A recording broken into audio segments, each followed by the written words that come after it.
吉安这个没有跟着我们头发的长度咯，这个里面。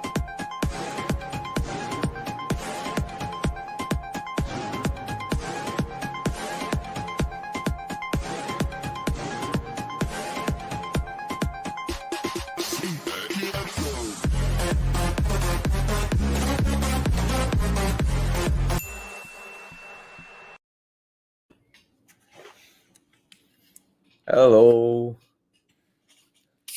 Hey, who designed that cover? It's so cool. I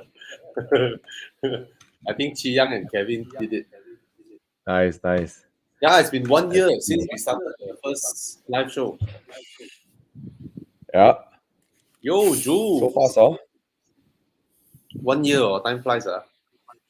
Yeah. So, hey guys, hey Jules. If you're here, just come and say hi.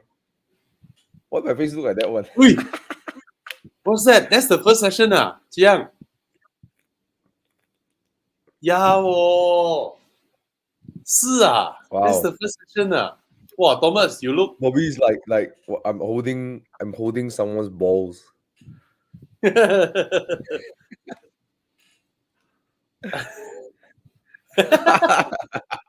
the heck? You look like you didn't cut your hair since. Probably didn't. Yeah. Hey guys. Hey everybody. What's up? Hey John. If you're here, please drop a comment, say hi, so we can hi you back. Hey, Irfan. Irfan said Thomas a few cars ago. That's very true. Hey, I'm likely going to sell my E30 soon. Yeah. So someone from Australia is gonna buy the car. We're gonna ship it over there. Are you serious? Yeah. Hui. Oh, it's gonna go to Australia. Australia.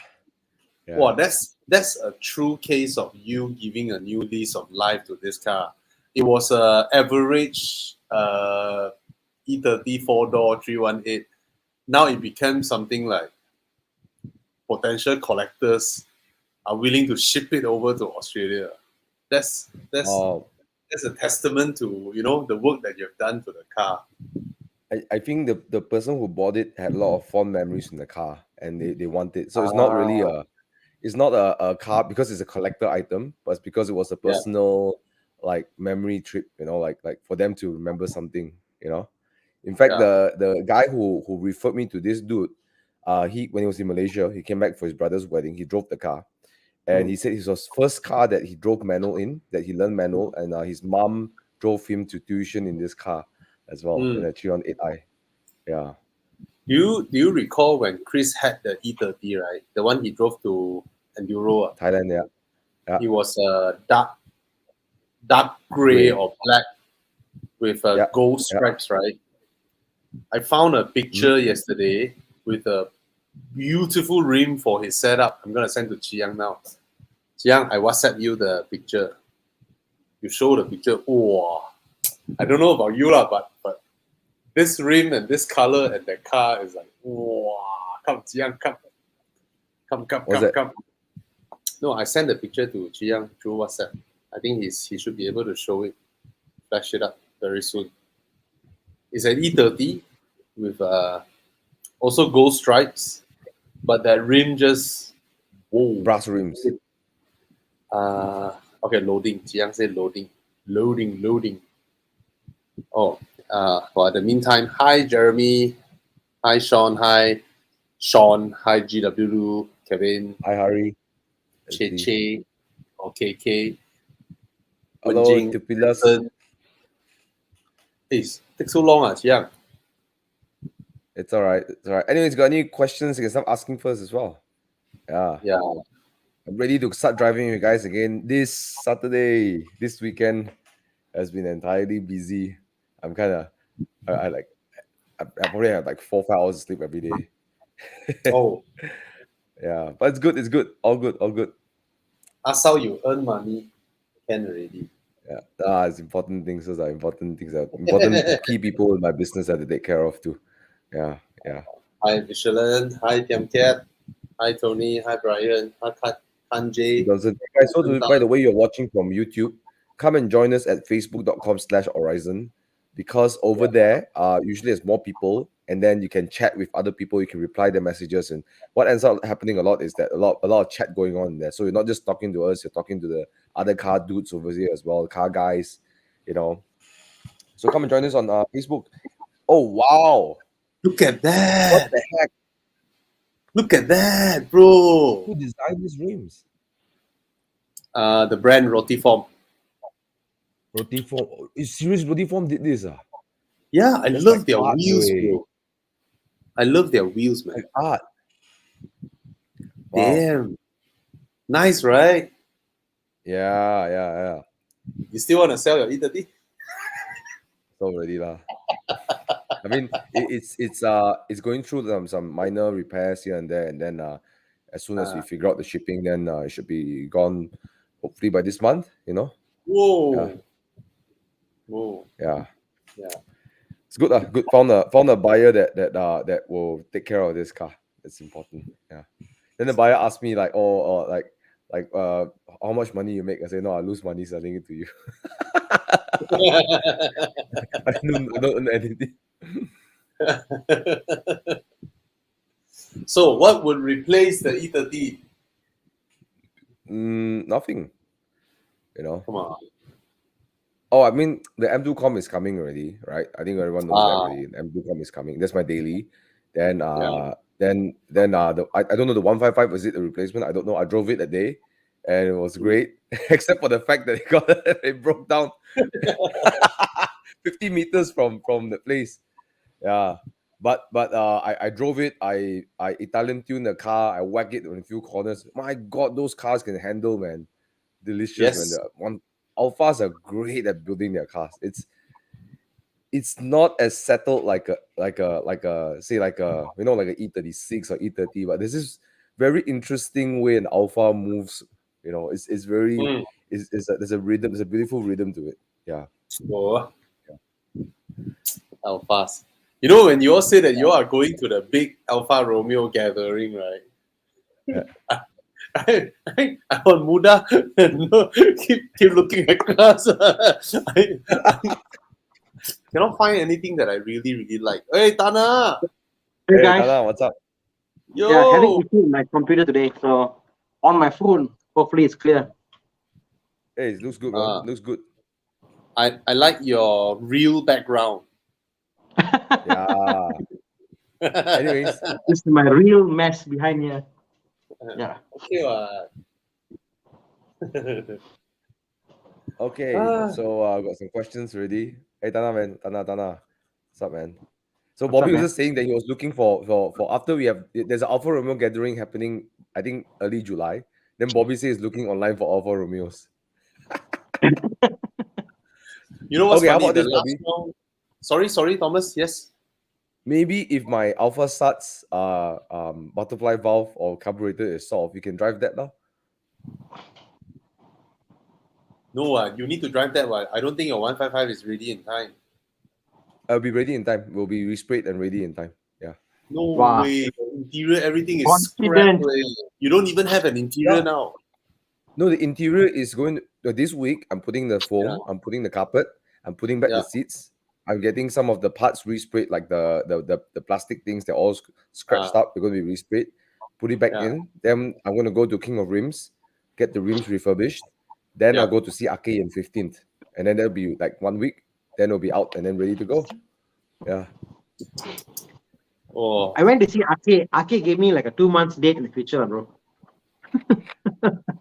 10K Alpha 147. Yeah, sure quite a long way, yeah. 10K. Okay, bro. 147. Manual, I don't believe. Wow, it's almost 300,000 km. Bro, go for the 145, bro. 145. The 145 manual. Wow, the 145. I love to hate how it looks. The back like one box like that. I don't know, man. The 146 and 145, I just cannot. I cannot Show me bring. interior shots, Chia. What's that? Show me the interior. Show me the interior. Oh, Thana 来了, Thana 10K. Thana is like, hey, 10K, bro. It's 10K only, bro. 10K. And it's an Alpha. Alpha. Interesting, Thana, yeah? think about this. Asking how's the 155. It'll be up soon because I just took it out from the workshop. It'll be a very interesting update, so stay. Thana, Master the of Pain 147, awake right? liao. Yeah. Master of Pain. The 147, right, debuted in 2002 and is a segment that is like smaller than or around the size of a Myvi. And it has rear aircon vents in 2002. Wow. 147. Yeah. Okay. I don't know. I think if you have an Alpha, it has to be a car you drive more than once a week for it to be healthy. These are cars that you cannot just buy and keep, you know. So That's true. I think, right, you know what, Thana, the unhealthy status of Alphas, right, is consistent. But because you drive it once a week, you'll be able to detect it earlier. wow.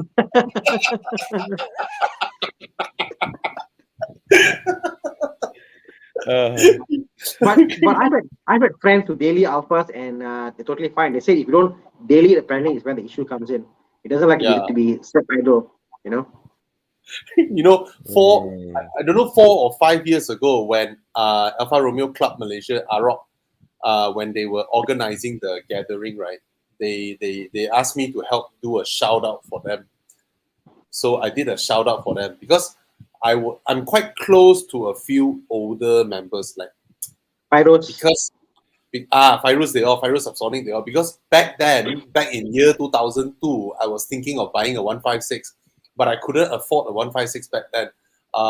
Same year, 1998, 156 is going for 80-90K, whereas I can only afford the Audi A4 97-98 for 50K. The Audi A4s were like half the value of 156, same year. Yep. So I joined them for TT session and all that. So when I did a shout out on Horizon, right, I said, hey, Alfa Romeo owners, get your tow truck numbers ready. There's a big gathering in Putrajaya. What a dick venue.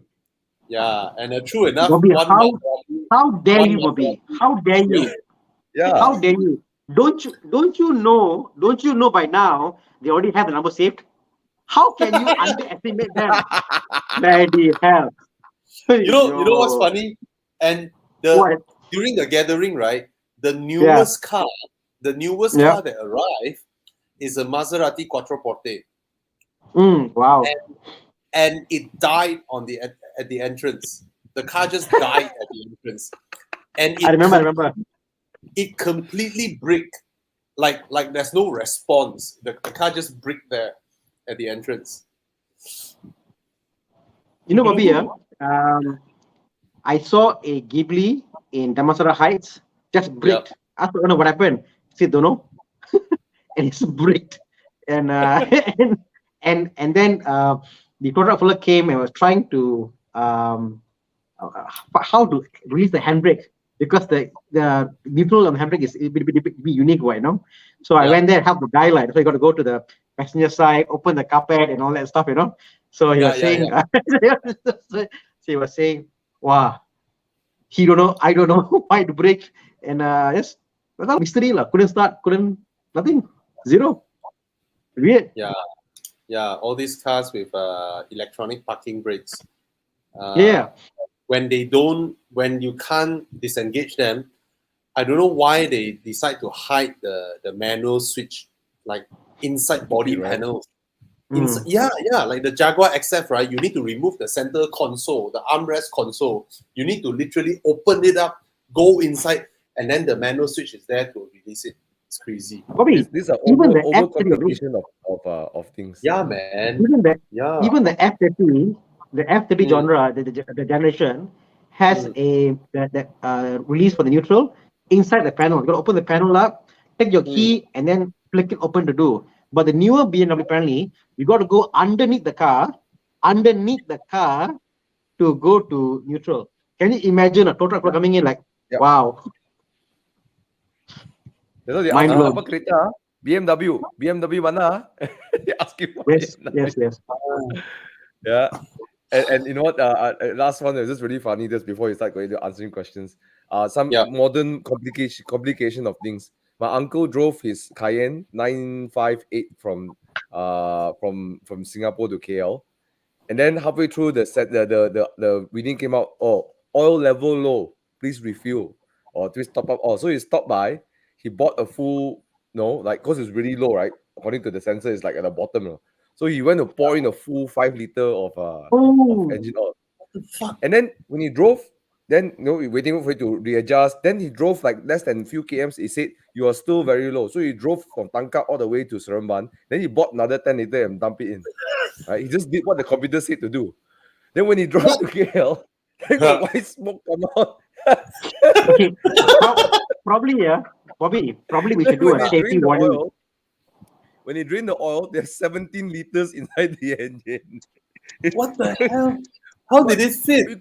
All you could have done is just what? It's just do a dipstick, right?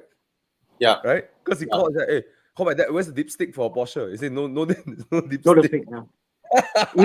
even the modern Audi, no dipstick, what, But no, this is a safety warning to everybody. When the warning comes on, normally on your car there's a warning light, That's 1 liter. It's 1 liter. The whole thing is 1 liter. So half means 500 ml. People think the full thing, 5 liter means it's half. No, it's not. It's only 1 liter. Yeah. So the sensor, maximum, the oil level sensor for your car is 1 liter. When it's empty, you are 1 liter down. Yeah. And normally it's only like a quarter down or half down, and the error comes out. The issue is the sensor was faulty. Yeah, the sensor was faulty. The problem lies between the seat and the monitor, bro. The seat and the monitor. Okay, but what I do know is that they found out later the sensor was faulty, so it keep detecting low lah. So no matter how much you put, my uncle is not like, I mean, he just overhaul the engine. But it's like I'm thinking like, why can't they just put a dipstick and that would solve all the problem? Why can't they do that? Incredible. I think like if you see like even Porsche, Porsche especially, apparently like I think my generation was the first time they had an electric sensor for the Porsche, and they felt it was more accurate. Like Jordi, for example, his 996 Turbo doesn't have a dipstick. Mine has one. So that is the generation they began that. I was talking to Jordi the other day, and it was because they felt they could not get an accurate enough reading from the dipstick. They had to go for the sensor. There's no other way for them, So one of those things. Audi is simply because they wanted to. Buta, no reason one. Audi is just stupid. So Audi, you can actually go buy aftermarket. No, bro. Audi, bro, you can buy an aftermarket dipstick to put into Audi, and it'll work. So they have the hole. They have the hole for dipstick. They just put a cap to cover it. Yeah. The cap looks like your dipstick cap. Just that when you pull, there's no dipstick down there. No, because it's the same block, Bobby. If just call Firos or Mike, they can buy for you the dipstick, and then you got a dipstick for your car. Exactly. Yeah. So silly. Okay, let's get going. Okay, let's get going.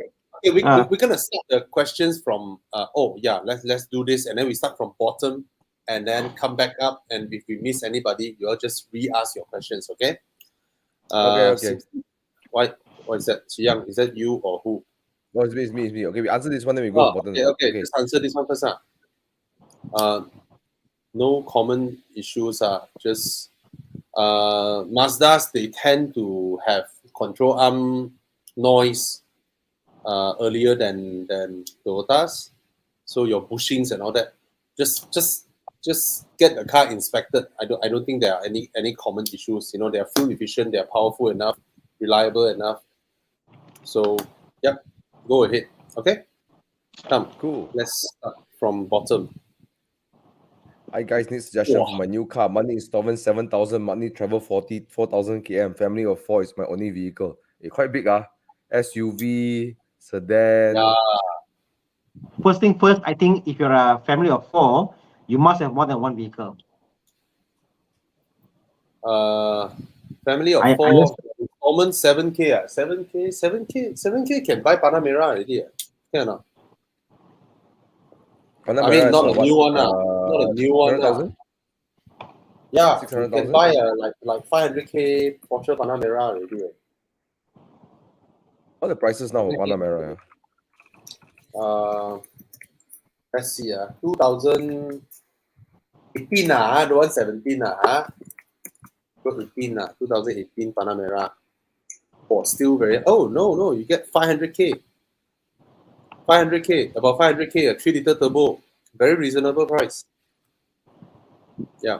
500K. Wow. Oh, you're talking about the previous gen, is it? Only installment 7K. Immediately Muda show me.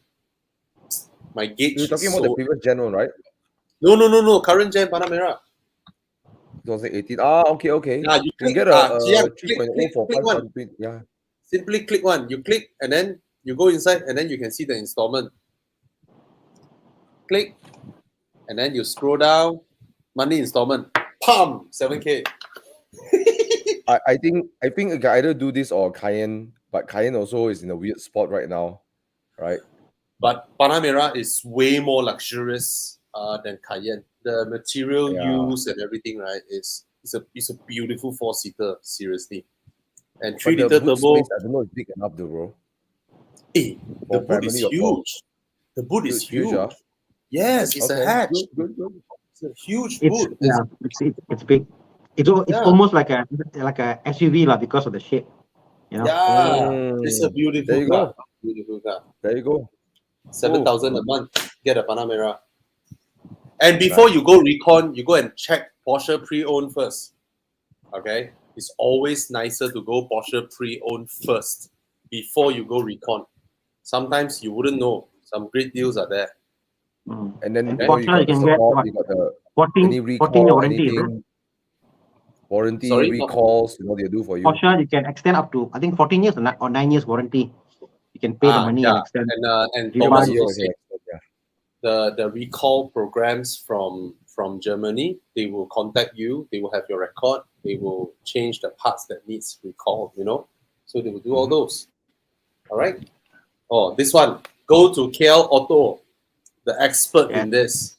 All right, KL Auto. I always recommend him to take money up front and charge people by the day when they are fixing buzzing sound, and not only charge them when you finally fix it. That's how he lost all his hair. Because it's crazy finding rattling, buzzing sound, right? He never liked doing this business. It's just that he knows how to do it. He's good at it. I saw a video of him driving his car, and then his worker is using a stethoscope, like looking for the rattling sound. Yeah. So this guy is madness. He looks as mad. It looks like something. Yeah, he's mad lah. He's mad. Actually, what he should do, right, is that I won't do it for you just for the sound. You have to buy the whole full set of sound deadening, whatever shit from me first. Then only I will do it. I will do this for you, right? If not, you see, he lost all his hair from doing this. Anyway, look for KL Auto. He's the best guy in this. All right, he knows his shit. Okay. Right. Let's see. Sherman C, need advice. 300K budget. Pick of a new car. Lexus ES family car. We prefer something different. SUV low. V60. Sorry. V60. Lexus ES from ES to V60 downgrade you went from a 2,000 square foot condo to a 1,003 square foot condo. This one. ES to V60. Really? ES is huge, bro. Huge. It's like between D and it's like a large D segment. I feel but the V60 with the because the rear legroom is bigger than the S60, and then the boot, you got all the space there. It's quite pretty big one. Cannot fight ES. I think the ES boot is larger than the V60 boot. But Thana has a point. Seriously. He said, he wants so if the guy really wants something different, the V60 will feel vastly different than the ES. It looks different, drives different, hybrid frame. I don't know do how my the magic. S60. Yeah, the S60 to me felt smaller than the V60. I don't know why. The rear legroom I already measured, but it just felt different, you know. So and I always feel that Lexus is comfortable, is luxurious, but so is Volvo. I think Volvo is up there in terms of comfort and luxury. You know? Love the seats, bro. Love Yeah. the seats. Yeah. Okay, I found him a car. Mm.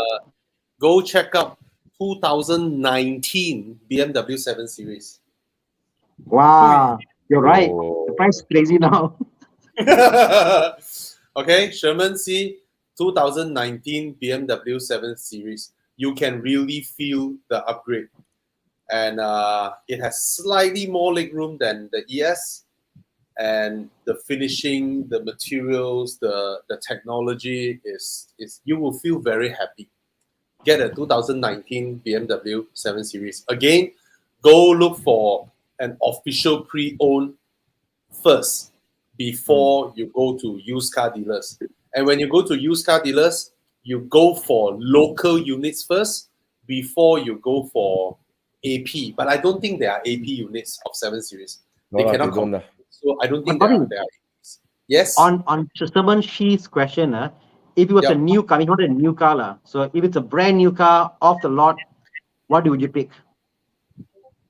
Oh, very difficult from ES. Because he Another wants a new car, you know. So new car 300K. Wow, very difficult. Very difficult. Yeah. If it's a new car, 300K. Yeah. So at 300K, you're talking about comparing. Yeah, I mean the Volvos and the 3 Series. No way, you know. Yeah. Then the only choice is maybe a pre-registered 5 Series. So if you can find a pre-reg 5 Series, then you can go for it.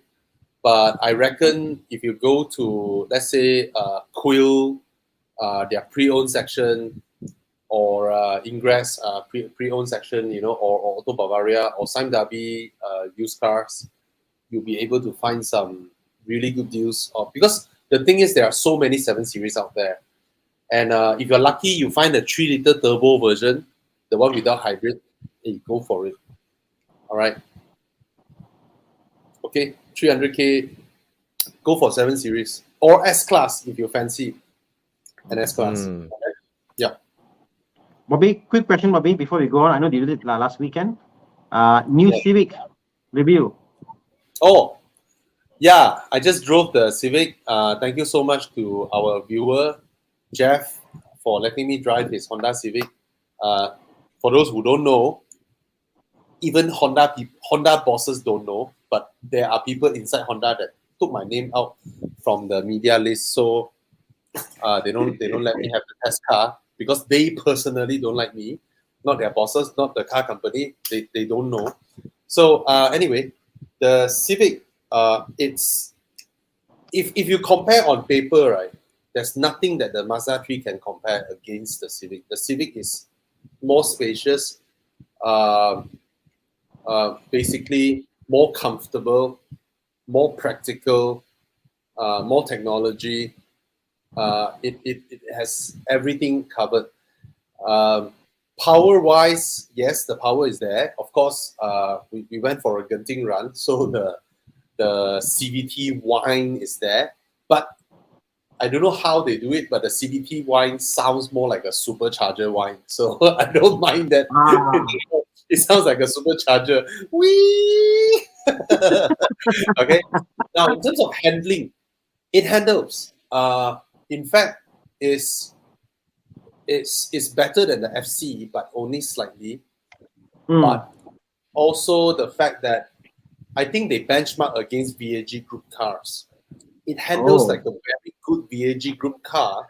Unlike the Mazda at the bends, right, when you are going left, right, trying to eat inside the lane, trying to keep the front of the car in the apex and all that, right? The Mazda 3 behaves like a Megane, behaves like a BMW, a proper riding BMW. Basically, it has the kind of flowing handling, whereas the Civic is the VAG type, where it grips, it sits, and then it just tends to eat there, and then just goes along. So it certainly doesn't flow like the Mazda 3, but that is the only thing that I can find that the Mazda 3 is better in a way that the Civic cannot compare. So it's just that thing. So it's a very single dimensional thing that the Mazda 3 is better. Of course, the fact that the Mazda still looks better, I still think the Mazda 3 looks better, but in every way, I mean, Chiang was sitting at the back seats when I was doing the vending run. He was very comfortable. Yeah, and it's also very spacious, isn't it? So yeah, that's how it compares. So if you are someone who is a very keen driver, like Thomas, who wants to find the last little bit of handling finesse, the Mazda 3 can do it for you. The Civic cannot.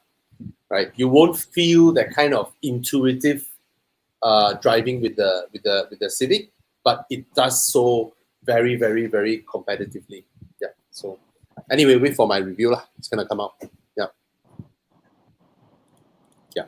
Sorry, everybody quiet already. I think you're right. Jeff. Yeah, it's Jeff. Thank you, Jeff. And a shout out to Jeff. This young guy, right, 25 years old, he wanted the Civic, and he go and do 2 jobs to be able to afford the Civic. That's the Evo Enduro spirit, bro. He just came out. He did it. Yeah, he got his first job in AIA, and then he also become a public neutral. Straight away, bro. Okay, we didn't. I didn't know this is gonna happen.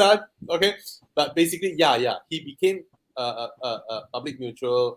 Unit trust thingy. So anyone who wants to invest in public neutral, you look for him, so he can hustle more. Nice. I salute him. Young chap, 25 years old, do 2 jobs to be able to afford the car he really, really wanted. Hustler. Yeah, support. He came from a. Yeah. He was supposed to buy like Axia or what shit. Then he was like, no. Yeah, hustler. He went for it. Yeah, hustler. Good stuff. Okay, Davies asked the question here. When you're ready, we can switch to this one. He asked twice because I think he wanted he was going to read from bottom to the top, so he asked this one. Okay. 120i M Sport 1.6 facelift. Still buy or any other choice for loan? Yeah, it is. That's the market price, right? That's the market price, right? That's the market price. So even though all of us would prefer a 125, right, a 2 liter, but it's just not available not present in Malaysia. Yeah, not present in Malaysia. So any VW that can be at the price of 60k, 90k. 90k, you get the Mark 6 GTI, is it? Mark 6 is way older, bro. Way old. Yeah. Mark 7 can get GTI. It's 1.4 maybe. No, not GTI. GTI, it's going to cost you 120. Yeah, 120. The GTI seems to hold the value a bit higher. Yeah. So I'm thinking whether a Passat actually. Maybe you're not going to push your car to bends and corners and stuff. I think the Passat is okay, right? You can get a 2008 for 100,000. Oh, right? Okay. I saw a MK7 GTI for 110k. So your down payment 2013. I mean, Asal is MK7, no, right? MK7, no. See, the thing is this: when you're taking a loan, right, your 90k budget means 9k down payment, right, and then 90% loan. Your 110k car means 11k down payment, and then a 100k loan. So the loan amount differs by only a couple of $100, and then your down payment is only 2k difference. So if you think about it, getting a 90k car or a 110k car for loan, right, that doesn't make too big of a difference. Yeah. So I mean, MK7 Golf GTI. If you can find a low mileage unit, then it's fine. Because 2013 will be the cusp of a lot of wear and tear items and stuff, So 70,000 kilometers. km is pretty good, like yes. But I also understand his concern. He don't want a car that is so old. So 2017 is it's a good year. modern. Yeah, it's a good year. 5-year-old car.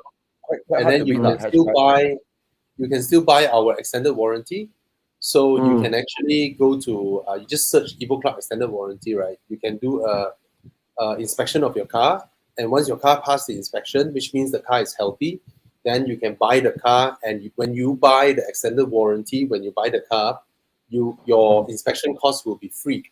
So you can buy an extended warranty from Evo Club extended warranty. So we will extend your warranty for another 3 years until your car is 8 years old. So you have a peace of mind, and go for it. Okay.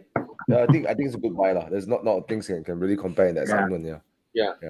All right, and the price range. Chi Yang, after we answer the questions, you untick the star so that we sort of know. Okay, it's already done for. This lady, want to help her? Kelly. Hi, Kelly. New Subaru XV. Yeah. I don't think there's any issue. It's a car that you can comfortably buy. Yeah, it's a lovely car. It's just that it's more or less the same size as a C-segment car. All right. It is actually Impreza hatchback jacked up, So yeah, it's a wonderful car. It's safe, 4-wheel drive, and not the most. You get a sense of safety in the car because of just how well it grips the road. You just so low to the ground, it grips the road. The confidence level is fantastic. Yeah, that's what I'm about to say. Like all the Japanese segment of like crossovers, right? I always find them a little bit not that confidence inspiring. Even when you're just rolling down the highway, you feel not as confidence inspiring, like not like the Subaru. Yeah. Subaru is like what Thana said, feels very, very planted, also very Camry like, right? Very, very, you very Audi like. Very Audi like. The engine hangs in front of the front axle, so it gives you a very, very secure feeling. Yeah, the whole architecture is the same as Quattro, actually. Essentially, Quattro, it's the same. Earlier on the question about the Sorry, go ahead. Earlier the question about the mileage on the Mark 7. Can go and see Mike Yap. Mike Yap can verify your mileage with the ECU. So if you're concerned, by all means, get 5 low mileage unit. Go and see Mike Yap, and he can help you to verify the mileage. Yeah. You all know Porsches, right? Right? When those dealers have mileage on Porsches, after a while, you will come back, right? So what happens is for all the VAG group cars, there is an ECU for like the door, ECU for everything got ECU, I know. So after a while, it runs a checksum. So if the thing is wrong, you throw a checksum error, and for safety reason, it will break the odometer. So one of my colleagues, one of my friends in the group, ACES group, he bought a car. I said, confirm this car is high mileage. He checked and confirmed the mileage was higher, but he bought anyway because the car is fine. After 3 months, odometer was bricked. He spent about 3K to get a new odometer to get it resetted because there's no way to reset the odometer. It's just bricked completely. Ouch. So yeah, just be careful of that. We got Bobby. I heard a rumor, Bobby. Okay. Yes. I have a rumor. One little bit told me. Apparently, there is a 214 MK7 Golf R for sale for 188K. Oh. Oh. You know who that? Ivan Kong's driven car. by the legendary Kong family. Okay, guys, when you buy this Golf R for 188K, right, you actually only paid 130K because the 50K is worth knowing a friend like Ivan Kong. Yeah. Oh, he's a legend. He's a legend. All right. Just man. Hey, buy from Ivan Kong. Anyone looking for a MK7 the number plate, people might mistaken you for Uncle YS Kong or Ivan Kong and try to follow you. Okay, we got a question from a doctor here. Irene 3, 35-year-old doctor, using Axia. and bored of the car. Why wouldn't she be bored of dyslexia and bored of life? So sad. Our doctors are like bored of life and bored of the car. Trying to buy a Planning to new. buy a second-hand BMW. Yes. Good job, Irene. Yes. What So would you recommend? what would we recommend? Second-hand BMW. What's the I price don't think of a it's 528 cash, right? nowadays? F10. Shouldn't be a cash. Yeah, that should be about F10 value, but what else can she I mean, get? I think for age, I think something fun and quirky. 1 Series would be nice. Can we get an X1 for the price? Axia is a rather small car, and jumping to a F10 is like big, man. Too big. I think from Axia, she would want a car that is still nice, nimble to drive. X1, is it possible? Something on the loan?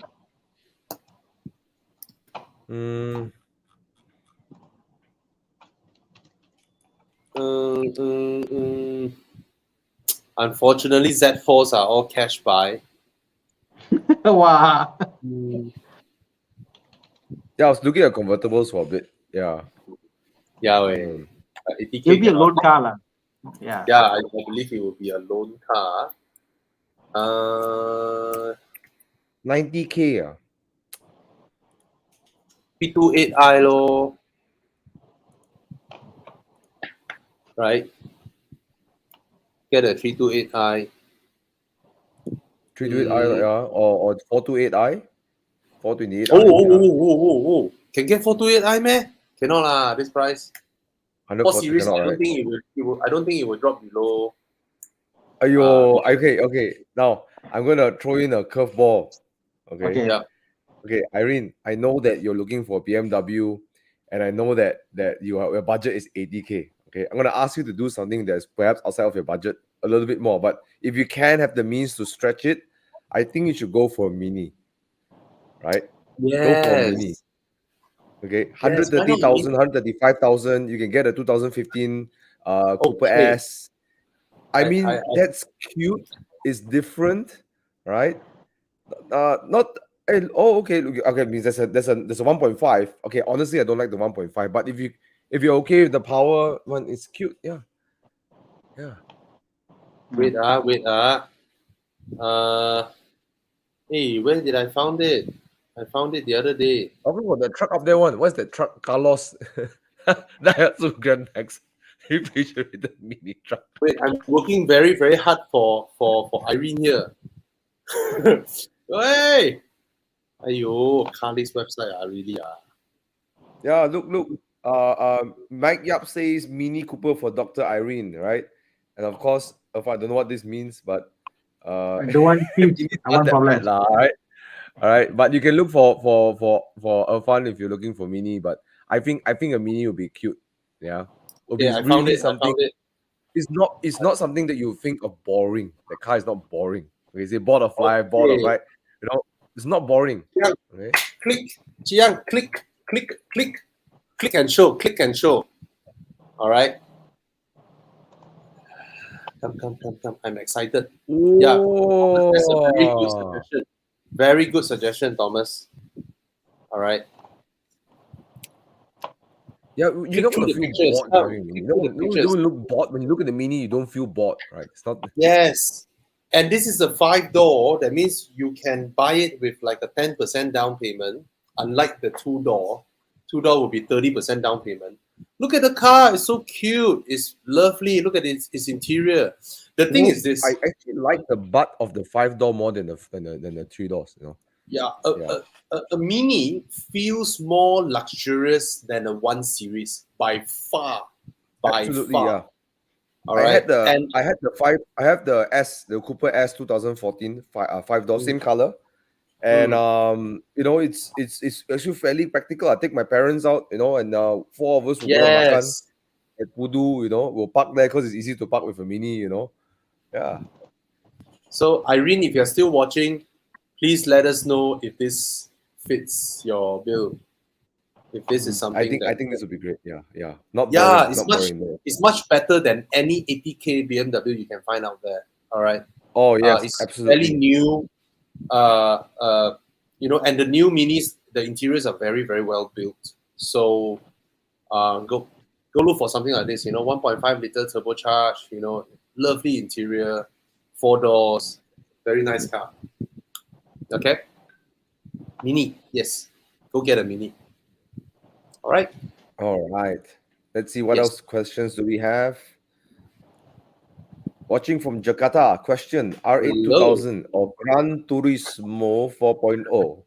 I always love Indonesian names. I love Indonesian names. They just sound so cool. Rosmini Hendro, freaking cool. Indonesian names.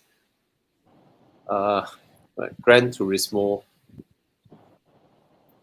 and GT is around 400k.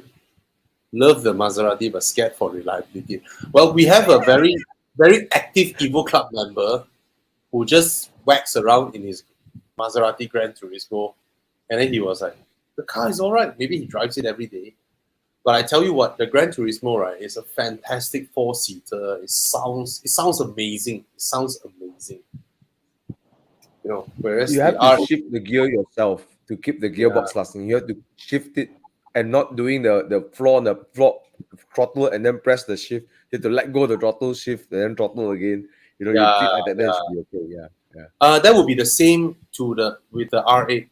A 2008 R8 also has the same type of gearbox, which is a single clutch automated manual. It also does this thing. When you're driving auto, you also have to release your throttle when you upshift. So is that the one that you said during the press the Audi track day the guy exactly, and that was worse. That's the 5.2 V10. It has even more torque being applied on the gearbox. Yeah. So yes. So which one would you all recommend? Oh, Gran Turismo lah. I would know, like I was soft spot for R8. Me too. I have a softer. If I mean, for me personally, I won't buy any car that is 2-seater for now because my kids are still young. Yeah. I will always go for 4 doors. But if Rosmini is asking this question, so maybe 2-seater, 4-seater doesn't matter. Then the R8 to me is more exotic than. Between the two, from a point of view of putting money down, not losing money as investment, enjoying the car, the R8 is a much more prudent decision. The price will hold for R8 wherever you are in the world. It is still a one-off supercar. You can park next to a Ferrari and it will look like a supercar, opposed to a Maserati. It looks like a gentleman's sports car.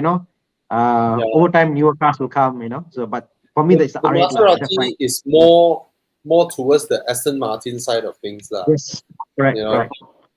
Whereas the R8 belongs to the category of 911s, Ferrari 430s, 458s. The kind of mid-engine exotic. But the prices in Indonesia is crazy. I mean, Malaysia is like half of what they are asking there. So Malaysians are very lucky, right? R8s are like what, 200 plus. Gran Turismo is 190, 180. Yeah. Oh well. Yeah, drive both. See which interior you fancy more. I believe the R8 interior will be much better built. Yeah. But in terms of design, I think the Gran Turismo's design is more lasting because it goes the classic route from day one.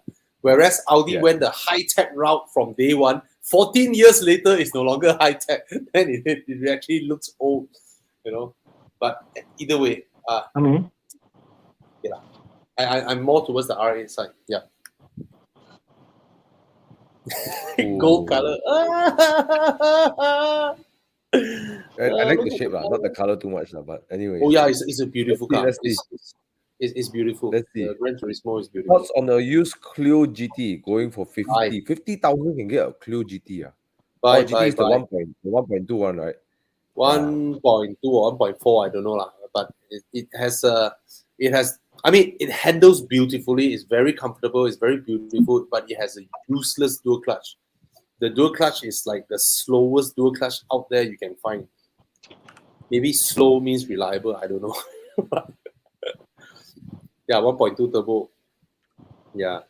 It handles beautifully. The car looks beautiful. The interior is beautiful. Everything is nice about this car, except the gearbox is really, really slow. All right. But you can shift the gear yourself. All right. Looking for it. Clio GT. Yeah, around there. But 2015 Clio GT. Just thinking of what else could fit the bill. So modern, so At the low end of the day, price. if you saw the French car, I think the Clio GT more than the Peugeot. Okay, how? I think that above a Peugeot for sure. So I think it's a okay buy. You not gonna lose what 20,000 more in the next 3-4 years. You know, you're not gonna lose that much in depreciation. So yeah, go for it. I think it's great, quirky, cute. Yeah. Very good handling. Very good handling. Okay, come. I use for weekends in Malaysia only. I love the shape of the A5 Sportback, but I'm worried it's a mistake. Thana, is it a mistake to own the A5 or A6? No, I think it's beautiful. But A5 is a beautiful shaped car. It looks fantastic. You know, I always tell it's a funny thing. All the odd number the A classes are sporty looking. All the even numbers are executive looking. Like the A4 executive, A6 executive, A8 executive, and 3 and 5 and 7. So yeah, it's a very sporty looking car. Looks great. Beautiful shape, you know. You can't go wrong. Yeah. I don't know what year is he talking about. I'll just assume it's the current one. If it's the current one, it's reliable, it's beautiful, just go for it. All right. Yeah. If it is the old one, you know, the 2008, 2009 one, then you ought to be better in the S5. You know, more reliable. Skip the V8 line. Don't get the V8 line now. So. Yeah. Skip the V8 if it is S5. But Sportback don't have V8. Sportback S5 doesn't have a V8.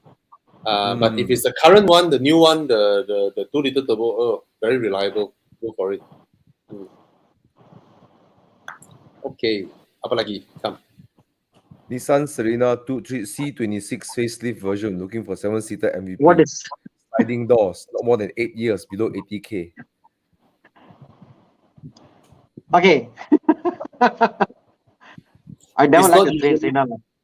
It's not the usual thing that we go Muda and Kalis for. I have no grasp of MPV market value, but not more than 8 years and below 80K.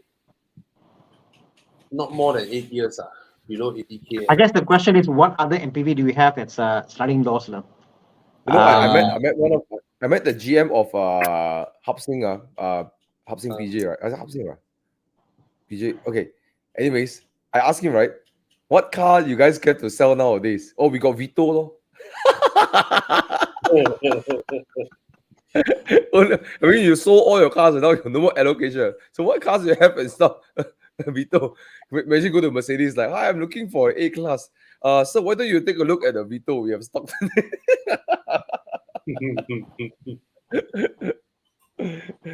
Wow, crazy way the prices. Wow. What the hell? Sorry, I'm looking at. Deal, isn't it? No, I'm looking at Estimas and like what the resale value is just mind-boggling. Yeah. Anyway, we have a 2000 Estima 3.0 for sale soon. If anyone wants it. Yours, What year? That's one. 2000. Oh my god, bro! 20 years old. Don't like that, bro. No, serious, we got to let it go of it. We kept the car because our grandfather, you know, could climb in and out the MPV easier because it's low. I mean, you know, sliding door and stuff. Yeah. 2014 Vito with pilot seats, a Royal Lounger is 131. Oh. Crazy, yeah? Crazy. Okay, look at this. Yeah. You were talking about Vito earlier. Let's check Vito what's available. Wow.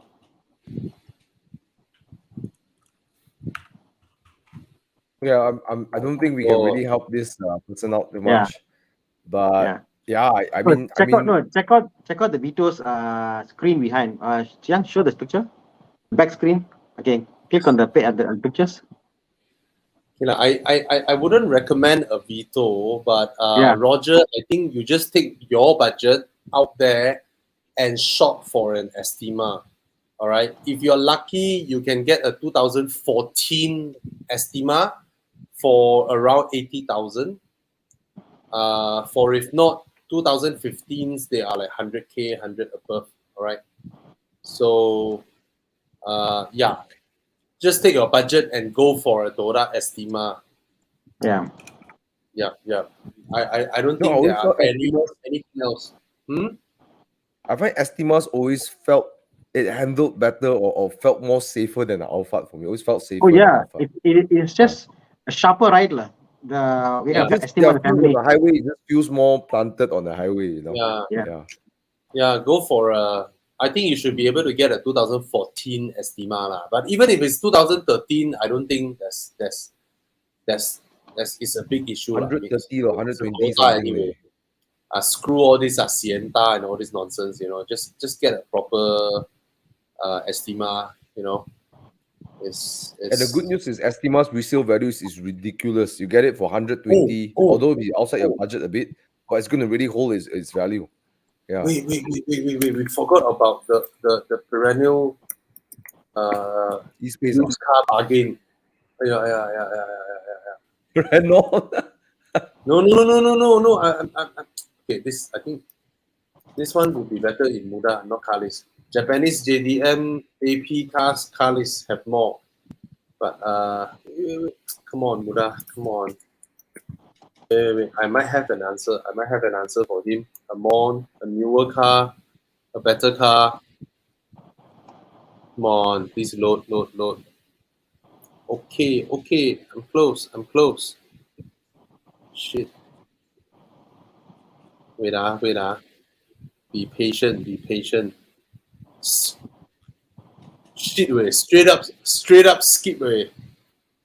Okay, the oldest I can find, 2017 Kia Carnival is 110K. So, wow, their resale value so strong now. I cannot find anything cheaper. 2017, 100K still, Kia Carnival. Yeah. Mazda Biante? Mazda Biante, I don't really recommend that. This car is so rare, right? You want to use it, you know, it's so freaking rare. I don't know lah. You go to Jalan Ipoh, Singapore area, you wanna buy parts. What car you drive? Mazda Biante. What? Excuse me, Biante. What? Biante. No Biante. Then you show them the picture. No, not familiar. No. Yeah. Okay. Which would be better? All right, so let's come over and take a look at this. Pang JT asking, contemplating between an 86 RC 200T and a Mustang, which would be better? I will go for RC. RC, right? I will go for RC. There's so many 86 around. The day I went to Genting with my dad on Sunday, right?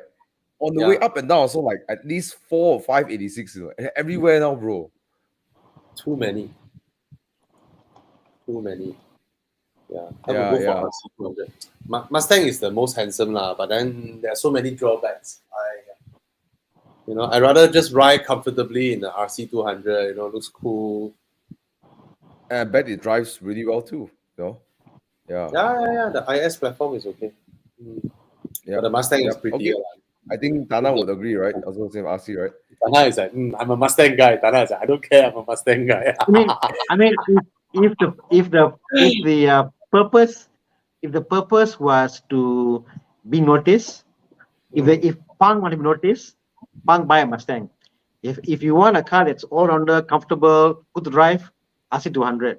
The 86 only if you really want hardcore driving and stuff like that. So I don't think you're that like So for me personally, I think I'll get the Mustang because it's noticeable, it's there, looks good, nice, comfortable driving car, So do you notice that Mustang has become like the default mainstream now? Mainstream, what do you mean? It's almost getting mainstream already with the Mustang. It's everywhere. I mean, it's like okay, it's a mainstream where every recon car dealership there's a Mustang parked in front. Every car dealership, if you no Mustang, wow, this fella is not so good, like, no. That's the mainstream there. But on the road, you don't see much. On the road, I don't see much. I don't know why. The Mustang has effectively taken over the segment that used to buy 4 Series and C-Class Coupe. Oh, yes. And You're A5s, saying that manner, I understand. Correct. Mustang took over the entire segment already. All these people went for Mustang now. But Mustang is still prettiest lah. No, prettiest lah, right? Yeah. So you see, like you buy RC200, it's a nice car, it's a nice thing. People look at it and go like, oh, what car is this? Oh, it's a Lexus. Oh, this. Oh, RC200. You know, there's this thing there. But a Mustang, you're like, oh, drive a Mustang, bro. Nice, you know. So the sense of you drive the car, people see, people can relate. I get you. Looks good, comfortable drive. What do you drive? RC. You know? RX is it? RC. What RC? Motorbike is it? RC80, RC80 motorbike is it? Suzuki is it? Suzuki RC80 is it? No, RC200. 200. What is that? Oh, it's Lexus. Oh, it's an uncle car. Is it? Oh, it's a Lexus. Then your next sentence, nah, you know that one? Nah. So that's the thing, you know. RC200 is a car you buy for yourself, you know. But you know, if you're a car guy, you like it, you buy it, you know. But I'll buy Mustang, Mustang, personally. I'm not crazy of Mustang, but I like Mustang. This kind of stuff. I can totally see Thana in this. Yeah, you should. Never know, bro. Never know, right? I already got 2 Fords already. The third Ford, then okay lah, no issue. All right, let's go. So many questions over here. So many Ford owners here. Okay, the guy who asked about the Sportback, he is actually referring to the B. 8.5. Then 8.5. You try and get 2013 and above lah. They are slightly more reliable lah, slightly. But ultimately, the S5 of the generation, your road tax would have covered your maintenance. The S5 is a lot more reliable than the 2-liter turbo. Thomas, the Ford Mondeo, I'm surprised how well it drives. I'm surprised how quiet, refined it drives. It's amazing. I mean, I'm really impressed. Every Ford is amazing. Every Ford drives well. Every single Ford. Yeah, like whatever I said about the Civic just now, it cannot hold a candle against a Ford Focus. You know, it's nowhere near. Okay. So I guess the question here is more of that kind of segment car, that Ford Mondeo Civic segment. I guess it's bigger, right? Mondeo is bigger there. Mondeo is more of a Camry size, right? This segment, like, no? So every German car does this one. Every German car or Continental car does this one. High speed stability. They do it really, really well. Passat does it. Exactly. Yeah. I mean, going high speed in the Passat, corner, everything, flying over speed bumps, everything. That's everything. You know, Bobby, when you see a speedometer in a Japanese car, they put that 280 or 260, you're like, you're being very optimistic. In a German car, they put 240 means confirm 240 can reach, no problem. No more montage, you know? So yeah. Yeah. I think, go for the Passat, Daniel. Yeah. A 25-year-old E36, that's 180 with no problem, Bobby. Yep. That's how crazy it is. Yeah, 250k, get an Arteon. My God, this car is amazing. This is an amazing car. It looks amazing. What's the price, Arteon? 260, Yeah. Yep. 270. a little higher, isn't it? Now the current price. Is it? I read somewhere. I believe it went Volkswagen up. price Malaysia. What's the price? You know what? Ford 247. 47. Mm, Hold on. 247, bro. Okay, yeah. There you There's go. a price hike. With the price hike, is it? No, Price hike, no. yes. When it arrived, it was more expensive, right? When it arrived. No, 258,000. No, 248. 248. 248. Yeah. 280 horsepower, 256997. Okay, 256997. Yeah, flies down the highway beautifully. Another one I would throw in a suggestion is a used S60. Be probably around that price too. A used 2020 S60.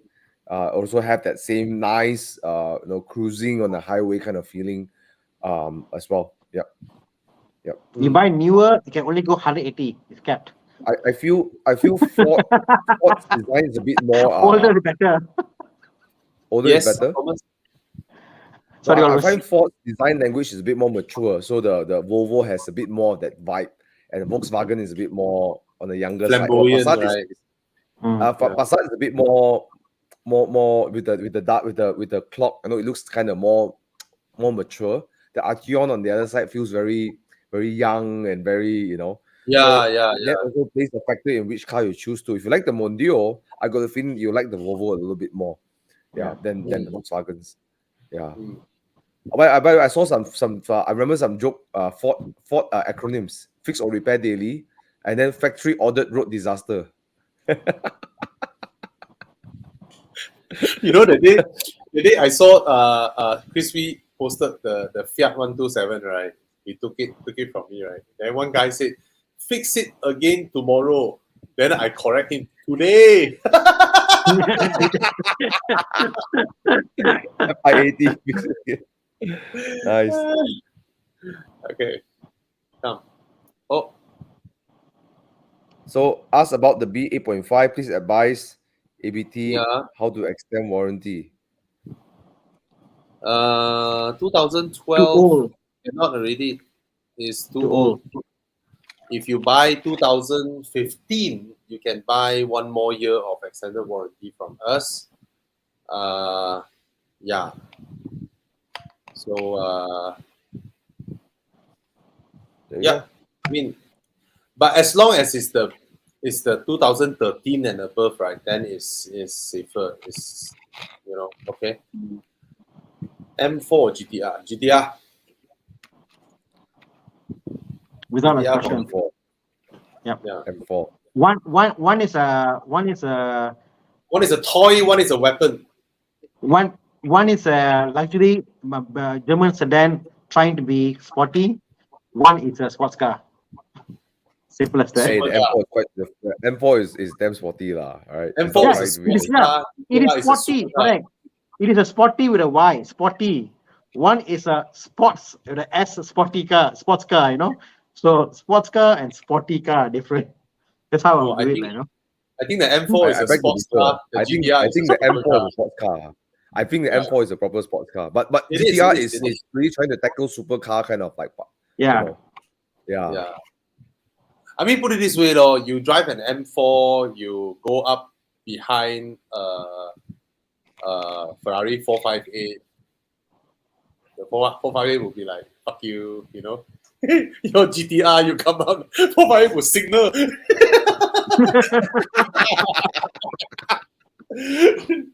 Yeah. The 458 will just signal and get out of your way. So it's a totally different thing. Yes, True. previous gen, goodbye. It's a goodbye. It's not as handsome as the current gen, but it's a great car. The diesel, And I just realized the resale value is that strong. I thought it would have had the old Kia Carnival resale value, like tank more than half in 5 years, but it did not. So Roger was the guy earlier with the Serena.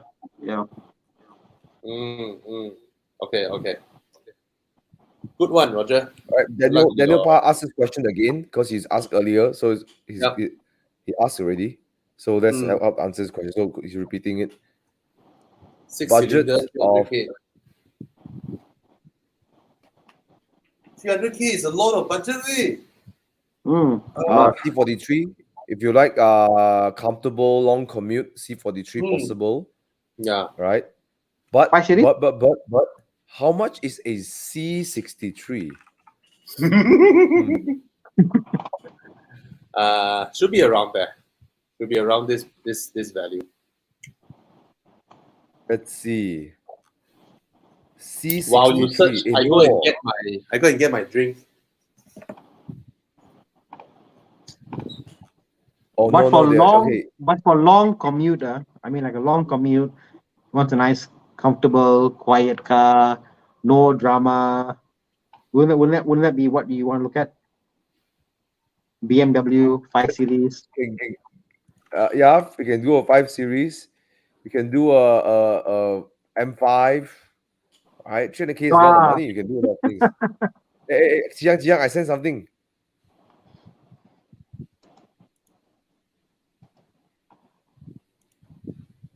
Jiang, bring it up.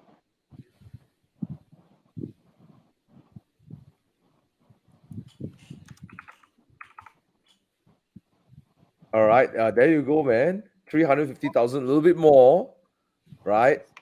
But damn, you have a damn crazy engine, bro. Ui, how much? Oh, 350,000. Hey. Wait, please get this. Please get this because this is the last C63 with the V8. And we just saw news today that Mercedes is discontinuing their V8 bi-turbo engine. Yeah. And you know what? As a loyal BMW fan, Mercedes engines are exemplary. They're just a madness level of engine, right? Don't say the AMG engine. Even the C43, which is not a real AMG engine, still is damn good, right? Amazing. Then the 2 liter pot, the 2 liter 4 pot, right? Is madness, like a racing engine, bro. They build good engines. That's for sure. Yeah. So yeah, bro, if you have Daniel, I would suggest if you want something fun to drive, have the comfort for long commute, like you just eat up the highway with this car, man. I would this is my pick. And it's fun. It's fun. This car is fun. I mean, it's not the most comfortable. It's not like 5 Series comfort, but it's something special, right? Whereas this is the reliable and comfortable, predictable, and there's nothing wrong with it. Yeah. So there's 540, Bobby. Bobby, it's not. This is my pick, Bobby. This will be my pick. A 3 liter, 6 port. You know what? It's powerful, man. Engine. Yeah, right? This is my pick. The difference is this. The difference will be this.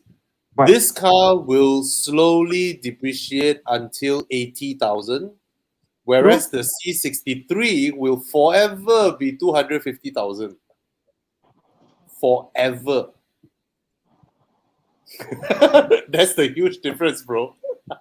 True. As much as I love BMWs, and as much as I don't like how Mercedes steers, but that damn engine will just be it will make up for all those other things for me. Yeah, both are. But this is a good buy. This is a good buy. This is a very nice package, right? Like what Bobby said. One thing is the uniqueness, but the engine is just mad. I mean, it's forget the C43, go for 63 straight away. Yeah, go with the 63. Yeah, but again, it's hard to look away from the 540i also. It's very hard to look away from that. Yeah. Okay, cool. All right, Daniel. If you got your answer, hey guys, if you're enjoying this session, please give us some thumbs up. If you've gotten some ideas as well, Daniel, give us some thumbs up if you like it. Wow. F10 M5, I think 180K, 190K can get or around 200K. In fact, Brandon is selling his M5 competition for 240 only. Yeah. 240. Okay. Hi guys. C63. Which car coupe would you say looks the best around 200 to 250 range? Mustang better choice. Of course. Yeah, it's okay. If you want like the attention and special Mustang to go for sure. You want something sleek, something that you can just sort of not too much attention but look nice. A C-Class coupe. Yeah. The C Coupe But is the nice to look C-Class at. coupe is. I feel like the E-Class coupe is so beautiful, right? It's no point looking at the C-Class coupe. This is how I feel. Yes. I don't know if you guys agree with me, right? Yeah. Yes, and the C-Class coupe rides horrible. And I don't understand why the steering rack is so fast. I just don't understand. It just doesn't make sense. The steering rack is, the steering rack is so fast, right? I was rolling my car at 35 km/h. I can turn the car and it reacts so fast that traction control comes in at 35 km/h.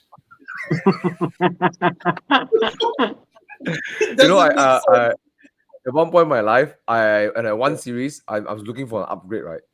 Okay. Yeah. So I saw the C-Class coupe C300 with the wooden veneer inside. I was like, wow, damn beautiful in a car show. It was silver with red interior, or black interior. And I was like, oh, I love it. Then I put my down. I just straight away say I put booking fee lah. Do the deposit.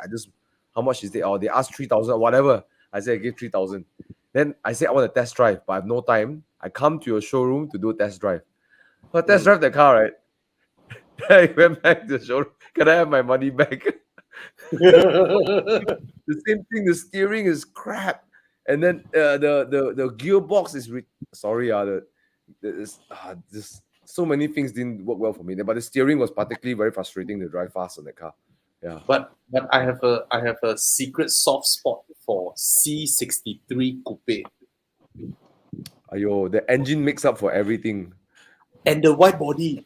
Because the coupe's body is so sleek, right? Suddenly front and rear wide body. Wow, the car looks baller. It looks baller. The matte paint, right? The Mercedes matte, black matte color. Yes. Yeah. I have a secret soft spot for the C63 coupe.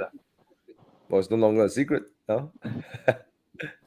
Process getting a Z4 S Drive 23 straight 6. Heard the Z4 can only run 97. Actually, when you look at when you look at your fuel cap, when they say 98, 97, it's bracket 95. When they say recommend 98, what they mean is they recommend 98, 97, but you can run on 95, like it will run, and because fuel always has a gap, and you can also go to tune those cars to better run on 95 if you wanted to, So, check out your. Yeah, I don't think that's too big of an issue. If you buy a local unit, 100% it can run on RON 95. Yeah. Even if you get a import one, right? AP import one, right? You can easily get it tuned. Like you can go to DNA tuning, and they can tune your car to be compatible with RON 95. But even so, your car has NOx sensors. It will detect you pump RON 95. It will adjust the firing. I don't think that's a big issue. The issue would be why get the 23i? I guess, yeah. All right, so apalagi. Hi guys, 2015 Mercedes E250 Coupe or a 528i LCI. So cheap, man, E250 Coupe? 2015, no. Huh? So cheap, man? Cannot be. 2015 is the facelift 01, is it? Not the current gen. I mean, not the square one. The square. How's it? Yeah. The two lights like sort of squarish one. E250 2015. Wow, cannot find result. What the hell? Oh, the 250 one. It's a what you call that? W212. 212, but it's not called W212. Yeah, but that gen, yeah. Yeah. Uses the new engine, 2-liter. And versus which car? He was saying 528 LCI. I don't like this. I never like Mercedes infotainment system, but this one I particularly hate a lot. No lah, I don't think the drive is a lot lacking to a F10. And if you're okay with the coupe, I think this car. I think this car looks pretty timeless, to be honest. And this is the new engine, 2-liter turbo. Feel for me. And it's a coupe. It's a coupe. I mean, I'm totally okay. Besides the fact of a coupe, the lights, the front, I'm not. I think it's aging, you know. It speaks of a time, you know. It doesn't fit the new or the old generation. Yeah, I think. But then again, the 5 Series just plenty something in between. Can I suggest something in between? Okay. Okay, I'm sending the link to Chiang. It's a combination of these two cars that he's asking for. 6 Series. Combines both cars. Yeah. Come, Chiang. Pew. 6 Series law. I'm sure you took. Yeah, confirm one. There you go. Yeah. Okay. Yeah. This, I mean, it has an interior that much better than the 5 Series. Yeah. Look at it. Look at the side profile. You just look at the side profile, right? It's the same level as a Panamera, right?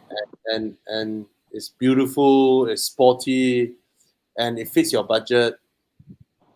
And yeah, get a 6 Series. I agree as well. The only thing that I'm hesitant about, he asked a question, will the drive maybe lacking compared to F10?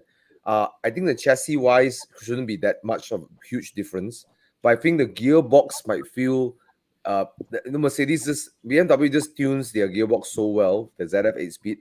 I think that when you have the he's having an F30, right?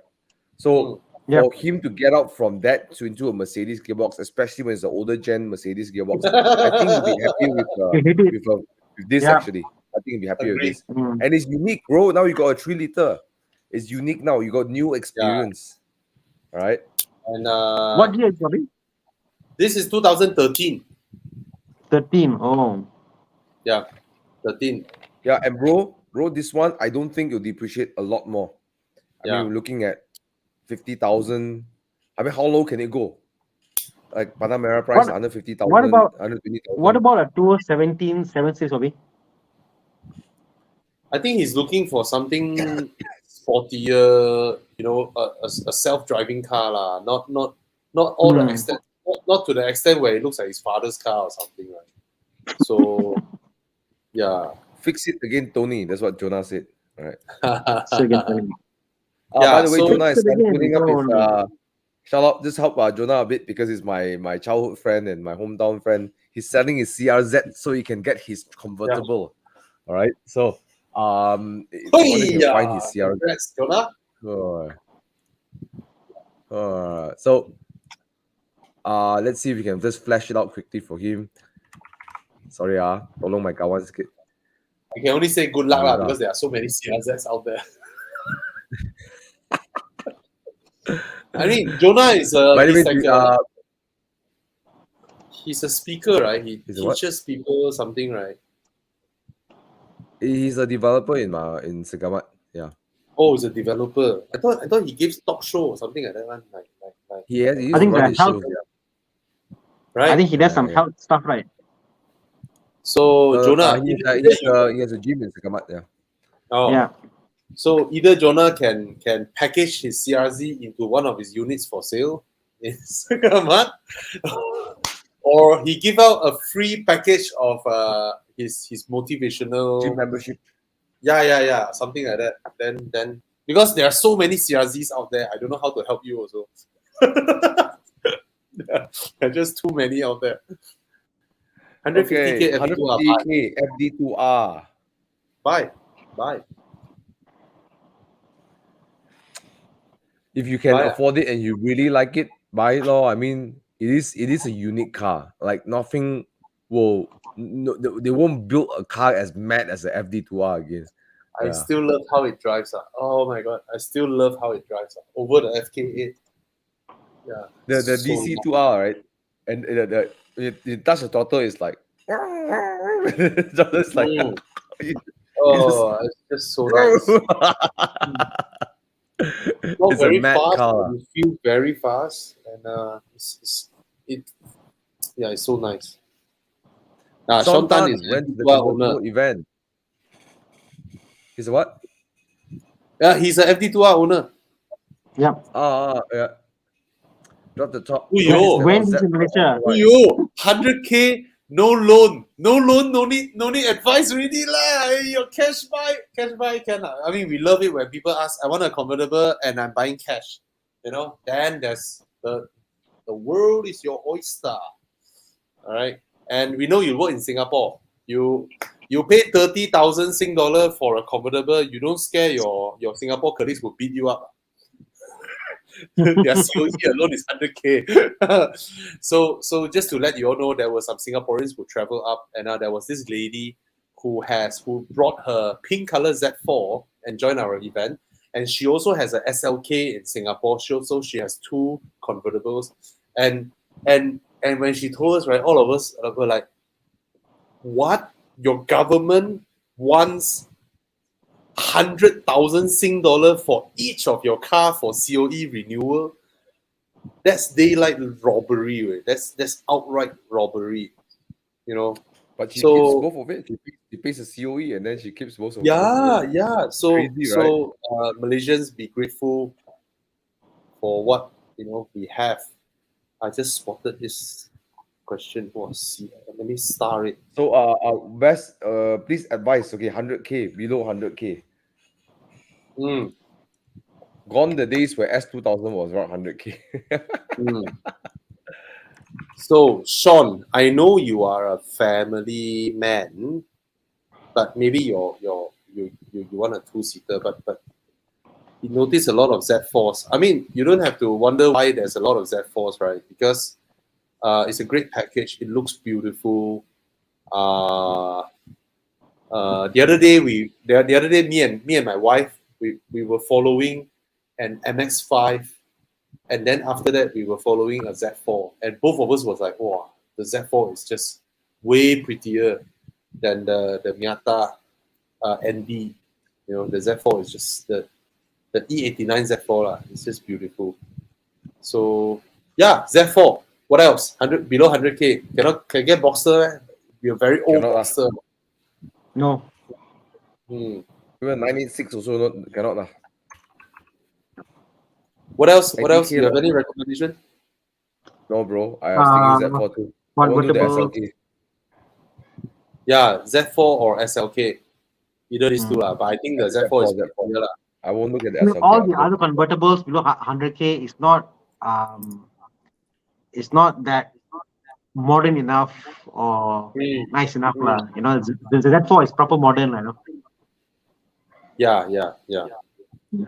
Or that Renault Megane convertible. Hey, don't like that. There's one for sale at 20-something thousand. I mean, if you want the cheapest, most modern convertible, right? It's like 20-something thousand. What is it? Peugeot, is it? Renault Megane convertible. Really? Yeah. Renault Megane convertible, 20-something thousand in Penang. Wow. Where's Rachel? Still here, bro. It's still here. It's the Muda. Rachel, buy Rachel. I sent the link to Rachel. Then she double click on WhatsApp, and then she keep quiet. She didn't reply. She very atas already. She must buy Mercedes or don't buy at all. Okay, I mean, it's okay. Look at it. Hey, okay, look at the front. Look at the front. It's not so ugly. Look at the front. It's not so ugly. Look at the front. Okay, what? Quite sleek, what? The front. Always drive converted. Look at the gear stick, bro. Look at the gear stick. Don't look at the interior. Look outside. Don't look at the interior. Don't look at Look at the gear stick. Look outside. Hey, don't see the rear. Look at the front. Look at the wheel. Okay. Look at the key. Is that a key? Wow. Yeah, that's the key. Yeah. Renault all the keys are that one. Yeah. Okay. You see? Hey, it's Okay, still what? a comfortable. Look at the gear stick, bro. Look at the gear stick. Wow, look at the roof. No, look Yes, at all it's the a glass. glass Bobby. roof. It's a glass Glass roof. roof. No. Jiang, go back. Interior. See the interior. Oh, Hey, don't like that. come on. Thomas. Come on. Oi. This guy, Oi. this car, if you negotiate to, let's say, to 25K, honestly, why not, bro? It's Tana a will working buy it. roof. Tana will buy it. Even 29 is a why not, bro. It is a why not, Why not? bro. Yeah, why not? Yeah. It's 30,000. You're You mad, man. get Tana, you're mad. Thomas, modern- not everybody can afford expensive cars, but this is what they can afford. They can drive. Why not? I mean, it's quirky, right? Mm. You know, it's Yeah. why not? It's like how Yeah. like how do you punch above your class or your class belt? Like you are Yes. like a featherweight, but you want to fight with the middleweight, right? You know what? You do this kind of stuff, you'll go. And you like next one, you jump. So this is how you break the 30K. boundary. 30K, bro. 30K and you are in Evo Aperto event. Yes. And you only spend 30,000. And you're the only car over there, Mm. a Renault convertible. Yeah. No one has a Renault convertible. Correct. And Okay, at this handle pretty price, well, knowing Renault, it should handle pretty well too, and it's a Yeah. it's And nice and honestly, Thomas, as much as I like to drive the car, my Boxster harder, the times I drive slower. My wife, the other day I went with my wife on Sunday to went to a Subaru Dam, and because she was there, I drive slower, and I realized that driving slow and comfortably and with the wind also is quite nice, lah. So you don't have to drive fast in a convertible to have fun. So yeah, even slower drives are very nice in a convertible. Drop top. What more could you want for? yeah. I would discount it, lah. Okay, there you But go. for Sean, please buy a Z4. Yeah, please don't buy the Renault. Let Tana buy it. No, I won't buy it, bro. Yeah, I saw this car, Okay. I saw this 135 manual on Facebook. It's on the Facebook marketplace, you know. Just before a M car, I would say. How does it I don't compare like to the look of 1M? it. I don't like the look of it. Yeah. You white body the car, lor, then it becomes a 1M, lor. No, the things are different in the 1M. The way they mount the suspension and the welding all different in the 1M. Well, yeah, I don't know enough to comment, but he already white body. No, not No, the car. It was a blue color car, I think, Chiang. It's on Facebook, I think, I believe. This is the one that just came out only, I think. No, I'll find the car once again. But it's automatic. It's a manual one. Yeah, it's a manual. Yeah. It's a blue color, I believe. Nice. Yeah. Yeah. I don't know if it's worth it or not. I can't say I don't. Oh, a manual. Oh, thanks, Jiang. Okay. Oh, the manual. Oh, this is the one, is it? Okay. But I don't know. Nice. I'm not. I just don't like the look of it. The front. I can't do the front. It's just. It's not a good looking car. It's not. I was thinking. Yeah. How do you find the manual for a BMW? I mean, like this generation manual is something. Just the whole, the feel of. Yeah. I mean, I drove Lexus 140i, and yeah. I mean, the car's fast. Car's nice to drive and looks fantastic well, but the original gear shifts are just not. I don't know. It's not here, not there. You're right. I was quite. Yeah. And that's why I felt I actually prefer the DCT. I'll prefer dual clutch gearbox on this kind of cars compared to the manual, personally. Yeah. I can understand. Big turbos for me, auto. Auto, yeah. Yeah. Oh, this 1355 is converted. Converted to manual. Interesting. Okay. I don't know. I think it's a okay, for 135,000, the BMW hooligan experience, I think it's a good buy, lah. I mean, it's hard to get that kind of price, 3-liter turbo, and then you get to hoon around like a short wheelbase, snappy, crazy BMW kind of. It's very hard to find something like that. So yeah, I think it's worth considering, because you can't get a Cayman that can give you that kind of power and hooliganess at that kind of price. So I think the only next car that actually can give you that kind of is to go up to 260,000, get an M2. That's kind of like another double the price. So yeah, if 135 you want to buy cash, I think that's good. Yeah. Oh, I saw that car. I saw Thomas apparently has a body kit. Was a 1M body kit on it. That's why it's wider. Hey, I saw this comment. Theophilus, send us the link. Okay, while we're waiting, just want to quickly flash out. Jiang, can you flash out Jonas? I did say just quick. Oh, there you go, guys. If you're looking for it, it's right here. Well taken care of. It's a high school friend. I'm sure if you go talk to him nicely, and network with him, you might get a good price with him. Okay, so he just, he's so very sayang his car. Just go talk to him. Okay.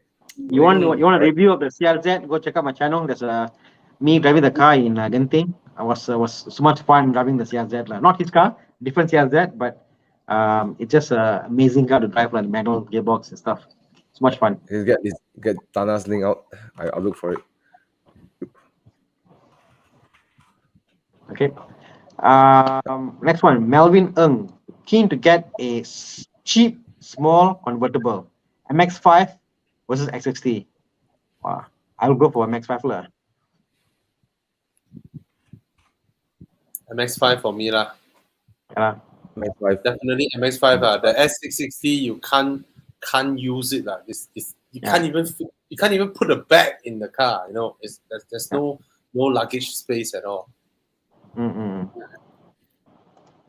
it's practical. Okay, looking for a fun, reliable daily. Budget 70K. Don't mind a slightly used one. Mazda 3 Civic FC 1.8. Jetta Golf. I like the way he said, any other choice other than getting a new Velocity. Fun and reliable daily. Budget around 70K. Don't mind a slightly used one. Blah, blah, blah, blah, blah, blah, blah, blah. Fun and reliable daily. Blah, blah. Don't mind a Jetta Golf. Golf, but then I don't know if Golf is fun and reliable. Okay lah, they're quite reliable lah. They're okay lah. Megan. Yeah. Can get or not Megan? Megan RS. I'll go for a Golf lah. If it's a daily car to have all rounder, I think the Golf is a good platform. Megan, can you get it at price nowadays? 88. 88. Okay ah. 88,000. 99, 88. Yeah. Okay, there's a Cup chassis. Yeah, there's a Cup chassis 88. But I think he needs to take loan. So if there's 88, what cannot take loan? Then the 100K one, no? The Red Bull one. But then it's outside the price range, lah, bro. 2014. No lah, take loan can lah. Take loan. It's around 70,000, bro. Budget 70,000. Okay. Okay. Oh my god, Clio RS 1.6. Clio RS 2014, 73,000 ringgit. Clio RS. Clio RS, oh? Yeah. Definitely fun, like really fun, really fun. Right? Makes all this car makes all this car fit to boringness. You can daily that car as well. Right?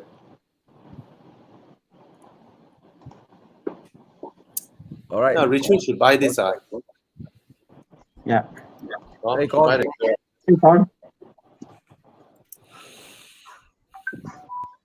Don't buy the 318i. But Thana, what do you think about this one? Thana. Okay, I also don't know. Both also like, both was like, no. Okay, for the record, Mr. Yeah, Thana, you go ahead. BRB. For the record, my inverter issue is probably one of the very rare occasion in Malaysia after warranty. The thing is right. It's very, very rare. Like even put this way, I'm on my third center of service now. So the third guy going and trying to see what they can do, minimize. So it's a very rare thing. But it's like putting a gun in my head and then something else on this side, to pick the two. Just buy an older 320i lah. My advice, like. Yeah. So you don't have to like really want a newer car, right? The 1.5 turbo inherently will not be as reliable as a 2-liter turbo inherently. So like what Thana said, you can get an older model that has the proper 4 cylinders, Correct. and you're better off. 330e of course is better, power, equipment, specs, comfort, everything, but you're playing a bit of a Russian roulette thing here with exactly. But Obi, I mean, I don't know, DK Leather has a promotion this month. I saw earlier. Their interiors are so fantastic, Obi. They do all the pre-cut stuff. And some of my friends been buying those stuff and they're doing up their cars, The interiors are crazy. Like Con's car, he did the whole interior. So some of these cars, they do up the interior. I'm like blown away. Like, wow, looks so modern. So even an older car you get and you do the whole interior up, it's just mind blowing, like how well it becomes. Con, you have a closer picture of your headrest. With the emblem. Cannot see. Okay, so what Con is trying to show you all is that Evo Club, we have partnered up with DK Leather to release a special series of interior upholstery that is Evo Club branded. You have the Evo Club embossed brand on the headrest of your car, or one way. I'll send some up close. Let me give me a moment. Let me send some up close pictures to Chuyang, to Chiang, and he Bobby, can flash it up. I volunteer my Boxster, boy. Boxster with a Horizon. Come. So we are proud that we are launching Evo Club's edition of upholstery for your leather seats, which has the embossed Evo Club logo there. All right. Nice. So Cons is an early preview of his. I didn't know, Bobby. I didn't know. But it's a cool thing that they wanted to do, and we don't mind. So pretty cool. I would want the Evo Club logo on my headrest rather than Audi. Actually, mine is on the headrest. It's on the it's on the seat back. It's on the backrest. Backrest. I mean, it would be like like here. Oh yeah. That's I see. Dwayne, yes, it's done. So I'm sending the pictures to Chiang, who will flash it up shortly. Nice. So so the point is, like, the mechanically a car, as long as it's stable, it's reliable, get it. Interior can be done in today's technology, like, can make it all nice and new, So there you go. Bobby, for you? What? Wilson? This one? What's that? Bring the car back to Volvo. Bring the car back to Volvo. I mean that's the thing. Regardless whether your car is 1 week or 1 day or 1 minute, if it happens, it happens, and that's why car makers have a warranty. Errors like this, right? This type of software errors, right, has nothing to do with the time frame, right? Because cars are so complicated now. Cars are so smart now. I mean, have you ever experienced your phone? You're not using anything, but suddenly it heats up, and then you need to switch off your phone, and then let it reboot. Or your laptop, sometimes you don't have any application running, but the processor is on overboost, like that. That's the thing. All these smart devices, right? They have so much computing power. Sometimes their their brain went cuckoo a bit. Think too far. It just happened, Yeah. you know. Yeah. So you just have to accept the fact that these things will be more and more common in our cars in the future. It will just be more and more common because there's just so much processing power in them. Correct. Yeah.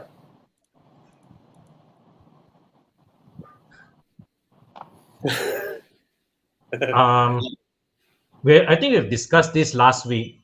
The Yes. Taycan is, but I have to say the Cross Turismo has a more handsome silhouette. Yeah. I mean, I'm not much of a wagon guy, but I think the Cross Turismo has a more handsome silhouette. You know, our friend who drives the 911 Targa, Jonathan, comes for drives, right? And then after he bought the Hyundai Ioniq 5 for his wife, he's so in love with electric cars. He bought a Taycan Sport Turismo. Wow. Yeah. What is this? How long is the waiting period? Oh, I don't know. He's still waiting. Still waiting for his car. It's long. It's long. Thomas, you and Thana went for the drive. You all have what's your advice on this Taycan 4S? What is CT? What is CT? Cross Turismo. Yeah, okay. Cross Turismo. Cross Turismo, we didn't drive like the 4 and the 4S, like, no, but the four-wheel drive, it's visibly more. It's better on the track, but only when you push it that much harder, you know. But I think for normal driving, you won't feel it. I think for normal driving, anybody who drives it to push it, they'll get sick. They'll get sick, physically sick, because there's so much torque and the power in the car. I'll be happy with a Taycan, but I think once in a while you want to show off, you want to have a pull, and it's fun, like, you know. I guess like range. Do you all think that the normal Taycan is prettier than the CT? I think the Cross Turismo is nicer. I would I say think if I can. I like the Cross Turismo. Yeah. Okay. With regards to the power, the four-wheel drive, I think that because it's an electric motor and a very powerful electric motor, there is more. You are more daring to push the car a little bit more. It means you dare to floor the car a bit more, especially exiting corners with the four-wheel drive. If you don't have the four-wheel drive, you have to be really careful around the corners. Right? So I think generally, if you don't want to spend so much attention figuring out, you know, the grip limit, everything, get the 4. I think for most people, I think it's safer to have the 4. For the keen drivers and the skilled drivers, you can go for the rear-wheel drive one. You should be fine. The rear-wheel drive actually is a bit more playful, you know. I felt. Yeah. The problem with the four-wheel drive, Thomas, I felt that it was like we are keep hunting for the limit, and you hunt because the weight is the bottom. And it was amazing because we drove the 911 GT3 and then this, you know, like wow. I was more impressed with the Taycan than the GT3 because what it could do on the track. And I was like GT3, your brain is like, what the heck is this, right? Like I expect it to be good, you know. So like, wow, we're finding, cannot find limit. Wow, crazy, you know. So I almost feel it's illegal to have the 4S Taycan on the road. It's more actually more very illegal. Like the weight, you know, the weight is crazy, the mass. Okay, we have the verdict now, lah. So if you're getting a Taycan, you get a 4S, and since you're getting a 4S, you might as well get a CT 4S, right? Because the Cross Turismo has the added advantage of a slightly taller ride height, right, for clearance. Yeah. And we have your son here. Hello. Yeah, you're right. I think generally I would say get the four-wheel drive. Get the four-wheel drive because of the immense power you have. Yeah. And the Cross Turismo, lah, right? The CT. Okay, get the CT. There's a question here. Yes. Sorry. What are you saying? You say you have a question. There's a question that you see. Wait, very quick one. I answer Andrew. No, the 640i is super reliable. Okay, it's super reliable. Just get it inspected And it's 2013. It's only 2 more years than the 2015s that you're looking at just now. All right. So Andrew, just to give you perspective, that engine, specific drivetrain, the engine, right, and the ZF gearbox, is more reliable and then the same year you have the N20, the N20, the 4-cylinder, way more reliable. And way more reliable. The only thing is that if your foot is heavy, you have to change the charge pipe. Other things, coil plug, spark plug. The M55 engine is quite a solid block. It's a quite solid block. So actually it is very reliable. Change the gearbox all. Change gearbox all also. Yes, that one. Yes. Other thing. Yes. Yeah. Okay. Sorry. Go ahead. Hi. We were trying to show. Jiang was trying to show Con's interior, right? Where's Jiang? Oh, Jiang disconnected himself. Jiang. Okay. Is the G42 in Malaysia already? No, I haven't watched in Malaysia, right? I assume this is coming from a overseas market. If the price differential is 20%, so if you're talking about 20% between the 220i and the 240i, of course you go for the 240i. I mean, go for the M240i. I mean, if you can afford it, definitely go for it. You got the signatures. It's a signature formula, Street 6, and then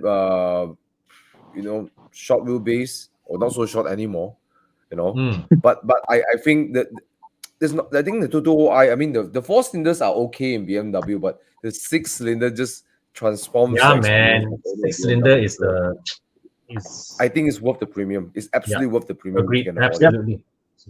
Yep. Okay. I think Jiang is still working on the pictures and stuff. So that's is R8 worth a buying car now? 2017 car, almost 14 years. What to pay attention to in buying this car? Bear in mind, getting their pros and cons. I think first of all, just get it inspected and make sure you find the workshop that you can trust. Then only you get the car, right? Correct. Because you're gonna get the workshop first. R8 is one of those cars whereby it's 80% drivetrain, 20% car. Yeah. It's like a Boxster. It's like 80% is the drivetrain, percent of the car. So if anything, it's just the whole little piece comes out. It's hard to say. I've seen so many R8s had a overhaul done, but it's just part and parcel of it. You are upkeeping a feature, a classic, I guess, classic sports car. But with the R8, the one to go for is the V10, right? The V10 is more reliable. The V10 is more expensive in terms of parts, actually the block parts and stuff, because it shares with the Gallardo. The V8 is apparently cheaper, but it's more available. You want to buy a half car, The V10 is more costly. Almost saying bought the engine block for V10. He had to go around the world to find a block and to import in. Not cheap, for the block. But I guess it's not here, not there, It's, I wouldn't say either one is a bad choice, Yeah, somehow over the years, I think the V8 is the one to go for. It's more unique in the sense that it belongs to the R8. Yes. Whereas the V10 belongs to the Lamborghini. It's like it's like you want to maintain a R8 V10. Why don't you buy a Gallardo? Pay a bit more, buy a Gallardo, and be done with it. It's at the end of the day, it's still a Lambo. Correct, exactly. That's just what I feel. Okay, next one. Crescent Jaren Gaming. 4 Series. Haven't found one I like so far. I would say the fact that you have been eyeing it for a while, you should just buy it and scratch that itch. Because if you buy something else, you will end up still itching for this 4 Series. Well, I think when you're buying cars, people always say, I want this color, this interior and stuff. You'll almost never find what you want. You got to prioritize what is the most important thing: mileage, condition, and then the last part, interior. And it's you may not get the color you want, but just get Yeah. And don't wait too long, you know. The saying goes, go condition. Yep. Everything else can tukar. Mm. What other questions we have over here? There's a lot of reviews on the 3008. I believe Bobby and Con, even Thana also did the 3008. Yeah. Yep. Assuming New ones, if new you- ones, I don't hear problems. New ones. the new ones are the current Gen 1, yes. Mm. The Yeah. older ones a bit more temperamental. The current ones we know of no. Not a bit more. It's more. I mean, it's the same engine, isn't it? The 1.60 at THP. Yes. Yeah, but the good thing with Peugeot is that they stuck with one engine for the past 10 years. Yes. So they had 10 years to refine the reliability. Yeah. Prince It's always engine. good. It's the It's Prince always, engine. it's always good to buy a car with a proven drivetrain. Yeah. True. And what I like about Peugeot is that you know, Bobby, like certain cars you get into, you have the feeling that it's unique. Like in the Mini, you get the car feels different. Peugeot had a sense of occasion because it feels different getting into a Peugeot compared to a Japanese car. You like to get a Civic or indicator, this meter, it's a car I drive today. But a Peugeot, you're like, where is everything? And then you figure it out and you drive. I feel that the Peugeot, right? I mean, if you compare it with, like a Volkswagen, right? It's a very standard car, but I like the way how Peugeot puts in that effort to give you that additional sense of occasion that you can see and feel the effort. In terms of the actual features, you take the checklist, right? It's no different from a VW one, but they went that extra mile to make the car look and feel different. All the ambient lighting, the sitting position, the steering, how the steering is, how you view in the windscreen, the meter is there. Everything is just a little bit different here and there, just makes it different. Yeah, so quite nice. Yeah. See, so unique. And then I damn like the way they put the jeans trim insert on the dashboard and the baller. Very cool. Very cool. And it's practical. I agree with Bobby. My only wish is more power. Yeah. They only have one engine. You can't help it. Yeah, They only have one engine. Yeah. Okay. Come back to just now. The guy is from Australia. Actually, I mean, for us, for Malaysians' perspective, right? 80,000 versus 100,000. Of course, you go for the 3 liter. Correct. It's a no-brainer. And for you, the 2 liter versus the 3 liter is the same road tax. Oh, for Australia, okay. Yeah. So it's a no. Australia, the only thing in Australia is you can't really speed that much in Australia as that's the only downside of it. Yeah. But the straight six engine, even in cruising, it feels nice too. It feels nice to cruise in the straight six. Yeah. True. Okay. We want to show Con's interior, right? Just now someone. Come. Let's go. Okay. Just a quick one. I still cannot see the logo. Okay. That's the Evo Club embossing. It's more obvious in real life. Yeah. So the thing is this: you can buy BK leather seats anywhere, but if you buy through us, you get that if you want that. All right. So that's a cool thing. And look at Con's interior. Oh. Yeah. So the door cards is fully rewrapped, all Napa top to bottom.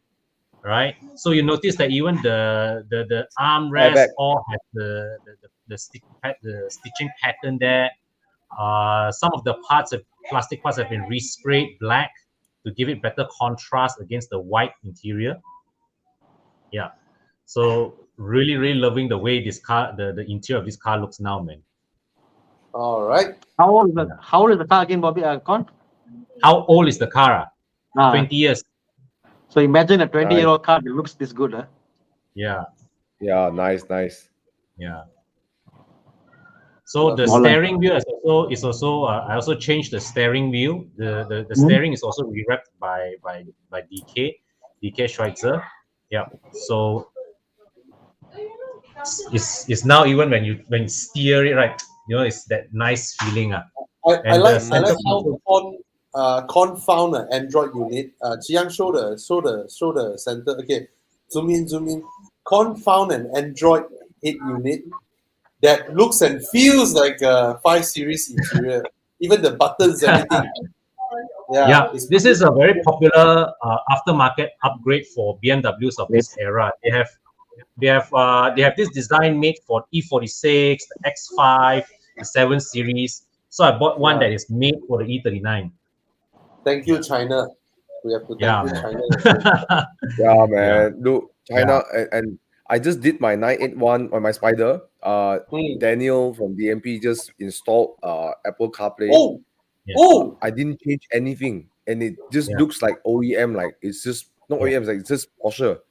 It's like my 981 suddenly got Apple CarPlay, right? Oh, nice. Yeah, super cool. But Daniel's really cool. He's actually really good with modding things, and because of China, they can do these kind of things.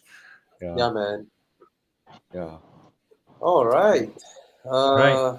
Come, what else? 91. 91.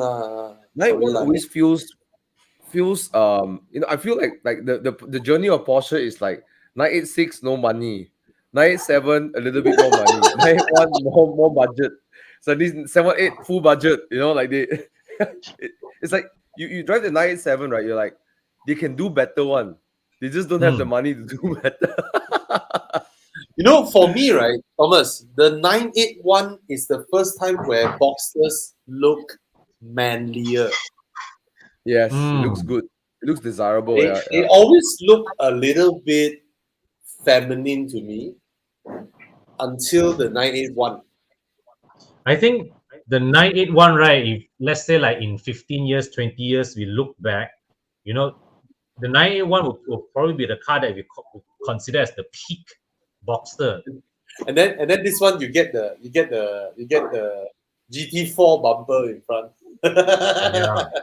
And the side S Coupe wing, bro, got wing also. And the side S Coupe.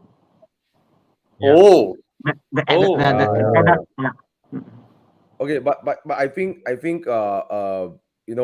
you can get a 981, go for it. If you can afford it, go for it. Because my god, what the heck he did to the interior, bro? Was there all day last week, bro? Remember?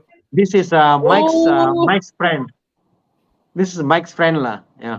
Oh. Okay. That doesn't look very Porsche factory to me, lah. In my eyes, Yeah. To each their own. Okay, but anyways, just to come back and touching on the 91 and 97. I think the 91, right, is very classic. It will look timeless for the many years to come. Yeah. 91, now you say? Yeah. 981. Yeah. It will endure over time. Right, 97 it kind of looks a bit old already. 91 has a more What is I'm still stuck with the Bentley seats. The Bentley seats. Oh, yeah. In the 981. Yeah. Yeah, look at that. And apparently with the 987, right, it's very common for them to have peeling door cards. The top part of door card, right, will very because of the weather will peel off one. The glue will disintegrate and it will come out. Number for 91, yeah. No, 981 also. But the front design, I prefer the 987. The rear, I prefer the 981. So I prefer, because I almost feel like if they had continued on the journey of 987 lights to 981, it'll look more like a Porsche 911. They say, wait, we got to stop this journey, make it more different. So they purposely made the lights to look more non-911ish to the 981, So to me, the 981, sorry, the 987 looks the most like a 911. Except the rear, it's a bit looks old, and you can always get aftermarket lights for it, So I'm a bit divided, So. But the interior, obviously, 981 is way better. Interior 981, so nice. Power-wise, the power of 981 is so much higher than a 987. The PDK is so much better than it's like the 981 jump it was so high in power, in reliability, in the gearbox and the interior. It's just crazy, like, you know. So And yeah, the chassis. And the chassis too. that's it. Yeah, anyone is Yeah. amazing, Way like. more sorted. Way more sorted, yeah. And I think 981 in the used market, right, will be the most sought after. It will be the most sought after of all the Porsche or the Boxsters and Caymans. Yeah. Okay, so we got the answer already. Better is 981. But some people, some people, they purposely buy 987 because they want the hydraulic steering. I know some people like this. Thana, That's fair. That's Yeah. fair. Thana, I found a mod for you, Thana. Chiang, What? can you show the picture very quickly? I found a mod Why for lah? you. Always No, I crazy, found a mod Okay. for Thana. Okay, take some Bully, time to okay. Speedster, is it? take some time to load. Let us answer Oh, this Darren one- this Chan one- first. Let us answer Darren Chan first. Anna, which one would you pick? F-Type, What? Jaguar F-Type or Mustang? F-Type. F-Type. Yeah. F-Type. The way it sounds, bro, the The F-Type. V6 F-Type will sound louder than the Mustang 5-liter stock. Yeah.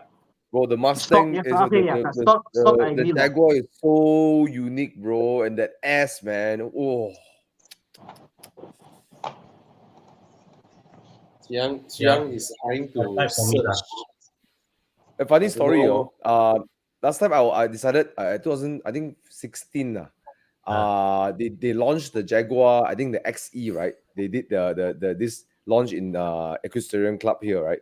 So I went there, and then before that I went to set in the Boxster before, right? Driven my friend's Boxster. Then when I sat in the F-Type, I was like, oh, this is the F-Type, man, F-Type. Then a Jaguar, right? Then I sit up. How come the interior, the build quality, so far away from Porsche? Bro, Like, as bad as the F-Type is, right, it's still slightly better than the Mustang. Oh, look at that, Thana. I'm not a fan. I actually like my lights. What's No that? I like my way. No, Bro, honestly, what the hell? no, it's a cover. It's a cover. They sell a cover. You put the cover on top of the lights, so you hide the so yeah. I actually like my lights, probably. I like the look of my lights the way it is. Yeah, I like this is 96. this is the cover. This is the accessory to put right. That you put right. Yeah. To tell the world you really cannot afford a 911. Okay, there is a Bobby. There is a yellow color 986 in Malacca. The guy converted the front and the rear. Looks exactly like 987. You can't tell it apart. Everything except the interior. He can't sell for last 2 years.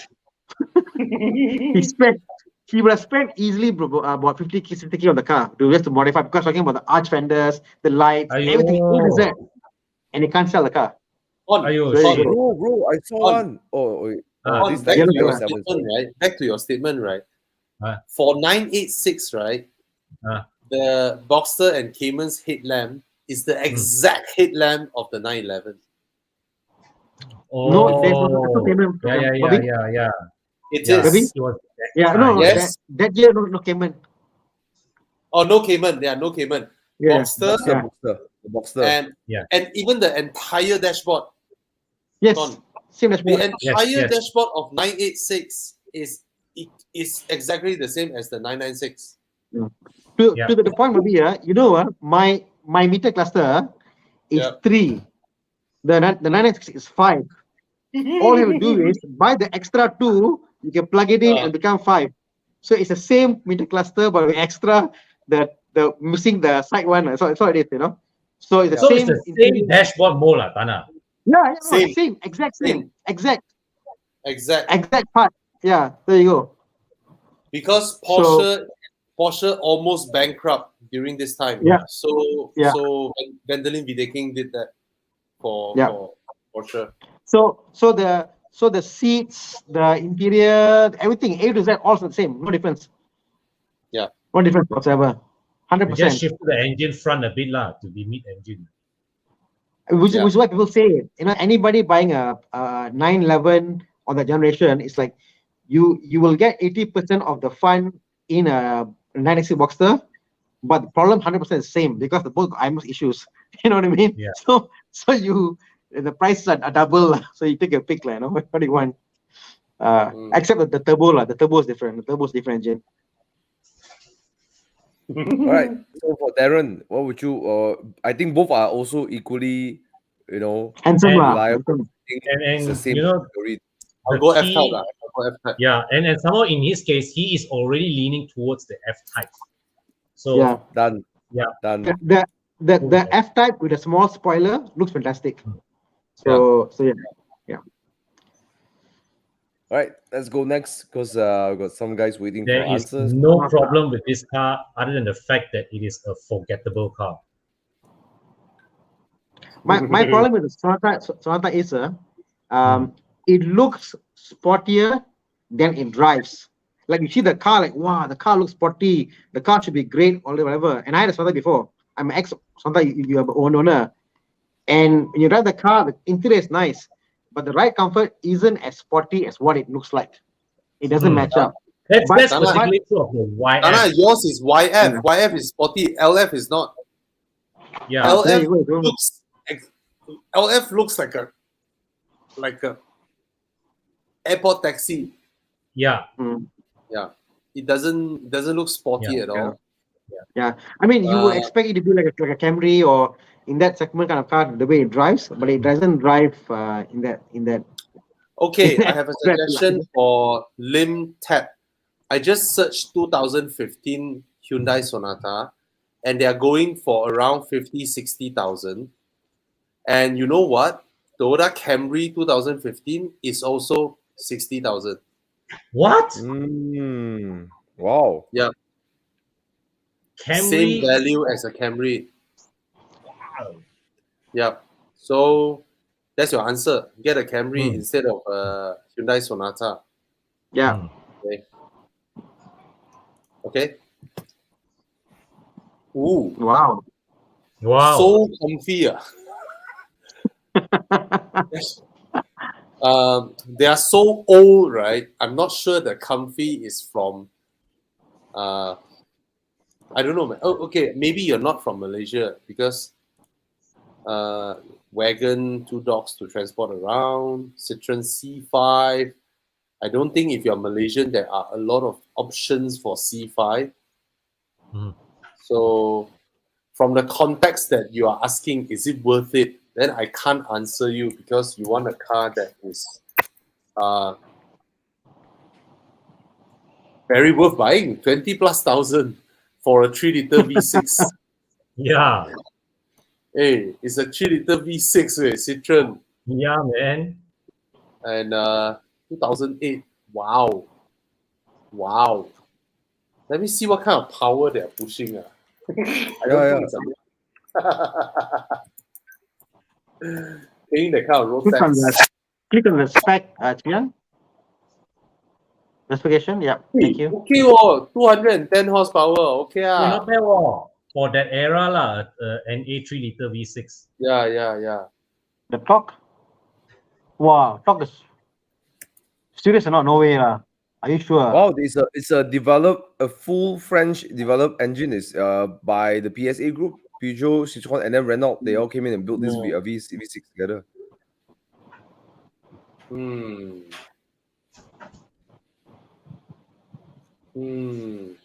I guess we don't know enough of owners of using this car to comment. Yeah, we can't answer this question. Yeah. And I guess if you want comfort, why a Citroen? There's so many other cars to buy. Easier to. Just a big one to SE Satin to Dewell. Give us more context. What do you drive really? Something like this. Yeah. Give us something so we know how to answer. What's your current ride? So we know what's a second hand ride. A second. Yeah. Yeah. To be honest, I won't pay 2,100 ringgit road tax for an old 3-liter V6 French engine. It's a big engine without the benefits of a big engine. So I won't. John Dweck now asking, should I get a Park 2008 or wait for the new HRV Turbo? Of course, you wait. I mean, if you are already considering, right, planning to look-see, right, you don't want to regret that. So you wait for it to arrive. It's gonna come soon. Honda, the way Honda works, they are very, very fast in Malaysia, and they always almost got their pricing right. Yeah. All right. Mhm. Cayenne second gen 3.6 okay to buy. What's the common problem? Okay, I mean, inherently Cayennes suspension? are complicated and I mean, if you compare amongst Cayennes, the 3.6 is the most reliable. If you compare amongst SUVs, Cayennes are not the most reliable. So that's the thing. All right. So if you get a Cayenne 3.6 that you can find without air suspension, right? Wow, grab it. But I You must remember that I was these looking cars at are still Audis, okay? They're still Audis. I mean, I was looking at this engine is same as the Touareg engine. So this engine is quite reliable, but if you compare the engine, this engine was what 250 horsepower. Then the N8 the N8 for V8 is like 350. Then the turbo becomes like 450 horsepower. So like my God, it's like double the horsepower for a turbo S compared to the wait, this 3.6, the horsepower is 250 only. That's it, correct. Yeah, to about 250. If I'm not correct mistaken, it's 250, about there only. It wasn't high. It wasn't high. Yeah, wasn't high. The torque is high, but if I'm not mistaken, it's about there only. So for the car, the weight and all that, no, it's okay. Reliable engine. The Touareg is fantastic with the engine, but I just find it's a heavy platform, no? Oh yeah, of course. You may not have fun with it. Yeah, 250 PS, 250 PS. Yeah. No, 300 PS or the VR6 engine. Sorry. Second gen. Is the headlamp 957. Huh? Oh, 957. Oh, yeah. Okay. Yeah. Okay. Yeah. But I cannot tell the second gen facelift headlamp versus the latest Cayenne. I can't differentiate. They look so similar. Second gen facelift looks like the Macan. Yeah. So yeah, I mean, get it inspected. The pre-facelift is 250. The other facelift is the 390. Oh no, this is the 3.6 liter. Yeah. Okay, but the car is heavy lah. Yeah. No torque. Yeah, but okay, at least it's a 3.6. They're not some 2.2 liter something. Correct, 2.5 correct. liter. But the second gen facelift, right? There is a second gen facelift. There is a 3 liter turbo. Yes. Second gen facelift towards the end, right? I think the facelift is damn good looking, especially with the slimmer tail lamps, and it still has the Vertu interior. I love that generation Cayenne. I love it. And with a 3 liter turbo, I think that's the one to go for. But it's a lot more expensive if you look at the resale values, right? The 4.8 versus the 3 liter turbo, right? The 3 liter turbo is so expensive. I almost feel the Cayenne needs the power, like has to have a turbo, must have a power, a V8 or something like that to make it the monumental feeling of yes, definitely. You must have that. You can't afford that. It's just that the 3.6 is reliable. The 3.6 is a very old VAG group engine. Very reliable. Very reliable engine. The VR6. Yeah. No, it's not a VR6. It's just a V6. It's just a V6. Yeah. VR6 was with the first gen. The first gen had the VR6, the 3.2 VR6. Oh. Okay. Macan Turbo 3.6. Macan Turbo 3.6. Oh, Macan. I don't like this turbo. Yeah. It's a lazy. It's that old 3.6 liter engine with 2 turbos slapped on. So you're paying a lot of road tax because the Macan doesn't get road tax discount, unlike the Cayenne. Being a full-size SUV, you pay lower road tax for some reason in Malaysia, whereas the Macan you pay passenger car road tax.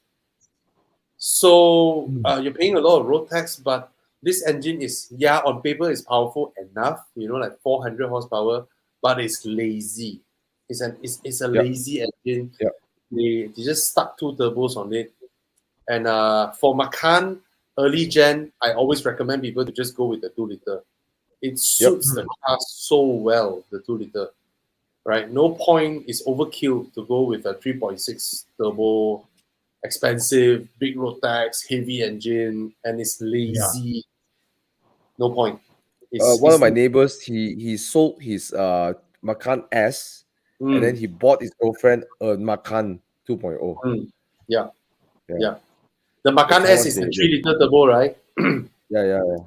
Yeah. Also lazy. Until the latest facelift, they put in the 2.9 from Audi. Oh, brilliant engine. Yes. Brilliant. Okay, I'm a guy who prefer comfort-oriented cars. Is it okay to buy the XV? What's XV for? Oh, yeah, okay, XV. I keep thinking XC40. Yeah. Or just top up more to get the XV50. Not much of difference, to be honest, in terms of infotainment, in terms of what, except that the XV40 is a lot more handsome than the XV50. But the XV50 handles a lot better. XV50 handling has been improved drastically versus the XV40.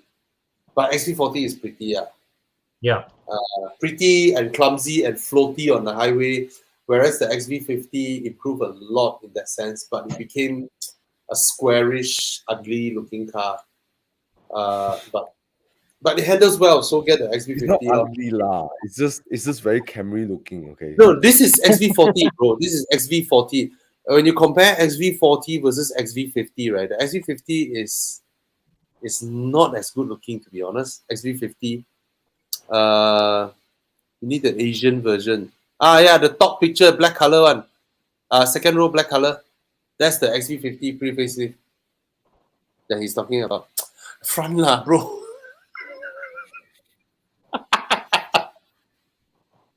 Yes, thank you very much. Yeah, that's the one.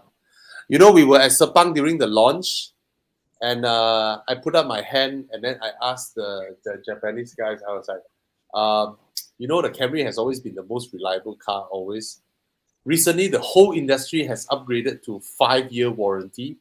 Why are you all still offering 3-year warranty? And then the Japanese guy is like, oh, you know, fumbling. Then his answer is, our customers are very happy with our 3-year warranty. Then I was like, is that your answer? And then Uncle Chips Yap put up his hand. Wouldn't they be happier if it's 5?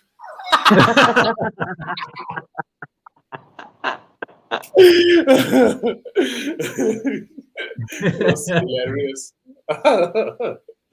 Yeah. I love this car, bro. I mean, every time I get picked up with Uber executive, right? Oh, every time I get a Camry, right? It's my favorite. I like there's 5 Series, 3 Series. Yeah. Actually, I don't like 3 Series in the rear seat. But every time I get a Camry, I'm so happy getting a Camry. Me too. This lovely. Me too. I love it. So get the XV50 because you see they launched the car at Sepang. I remember this event they launched the Camry and the 86 together, right, in Malaysia. Yes. Oh, and then the first batch of this Camry, they took out traction control. Yes.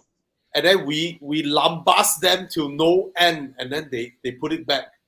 Yes. Because in the previous XV40, they introduced traction control. We even point out to the Japanese, do you remember your old brochure? You have the curved road showing the car turning the curve with traction control and then out without traction control. What are you going to tell your customers now that you took out traction control? Yeah. Yeah. They get lambast by us, gila. Oh yes. Oh my god, we whacked them non-stop at the time. Yeah. All right. Something that the newer generation motoring journalists wouldn't do. Yeah, because they are afraid they don't get bro. The XV50, its platform is developed from the GT86 on the BRZ. Yep. There's the same front strut double wishbone behind. It's from that the TNGA platform, right? The XV50. No, TNGA platform is the current one. TNGA came out very late. So I mean, I'm sure Toyota is very good at sharing certain stuff, but I wouldn't call it a platform share because platform platform generally is fixed with whether you're front wheel, or rear wheel drive. Yeah. And we all know that Toyota is the best when it comes to platform re-engineering. The Camry platform spawned so many cars. It spawned the Velfire, it spawned the Alphard, it spawned a lot of stuff can be spawned from one platform. So yeah. Anyway, come.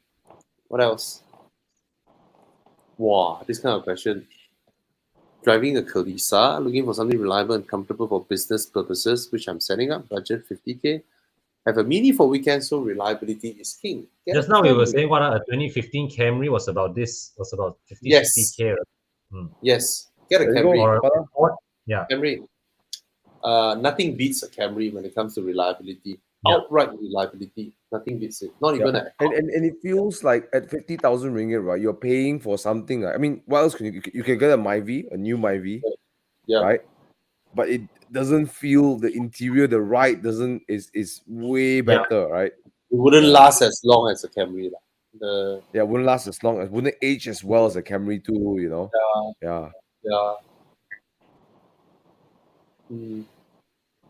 Okay. What's a Seaport?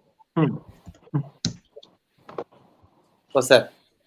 A Seaport. Last one. Ultra compact. Mobility. The TNG platform spawned the Land Cruiser. Are you kidding? Well, it's not a platform. It's actually a philosophy.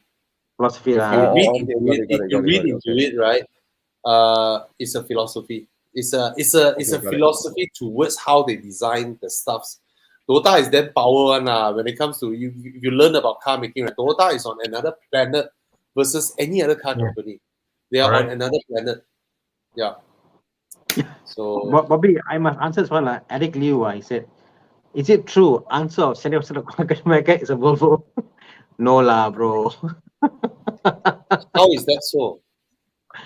I think you hear a lot of Volvos in the no lah. I think it's based on what you need. I think we recommend BMWs way more than Volvos, right, in our show. I think so too. By far. And then if the income segment is a bit higher, then it's always the default answer is always get a Porsche. Get a Porsche. Get a Porsche, won't go wrong one. Porsche more than Volvo. We answer Porsche more than Volvo. Correct. Correct. Yeah. But I think we do have, I don't know, I speak for myself and my observation. All four of us, I feel have a very nice liking to Volvo. I mean, I love Volvo. Oh, yes. You know. Yes. Yeah. Yes. So it's not something I wouldn't hesitate to recommend too, you know. But I think what we always do is that we ask, you know, the person, what is it that you are what's your budget, what is it that you're looking for, and then we recommend according to your needs. Oh, this one. Should I get M340i lah? Get the M340i. Get the M340i. You can hear Con's voice saying that already, you know? Yeah.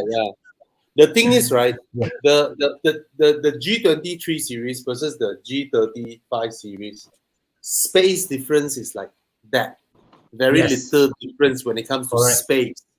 And then the M340i has every comfort that the 5 series can offer, but the performance gain in the M340i is like this much versus a 530i. So get the M340i. It's actually let alone the resale value of the M340i will be a lot stronger than the 5 series. Exactly, bro. The ride comfort of the M340i is so good. Like I had the C43, I jumped into the M340i. It felt like wow, like really felt so much more comfortable, so much more quiet, you know. And it is not as comfortable as the 5 series because this ever so slightly build quality a little bit different. It's younger, but you're not losing so much comfort. You're not losing it's comfortable enough. It's comfortable enough. Yeah. It's very comfortable. It's not comfortable. It's very comfortable, actually. Yeah. The thing is, in terms of space, right? The 3 series is 90% of the 5 series in terms of space. Yeah. But in terms of performance, a 530i versus an M340i, right? It's no contest lah. Huge difference. It's no contest lah. Yeah. I got a suggestion for this guy. Okay. A 4-door sports Cash or car. Get loan? an Cash or Altezza. loan? You need to answer cash or loan. Okay, I if think it's not cash, many sports Altezza. car. Okay, come, Altezza. Thomas. Altezza. Done. Okay, that's the cash buy. Where got a loan for sport car 50K? Where got? Yeah, no Yeah, lah. lor. Sport car, no lah.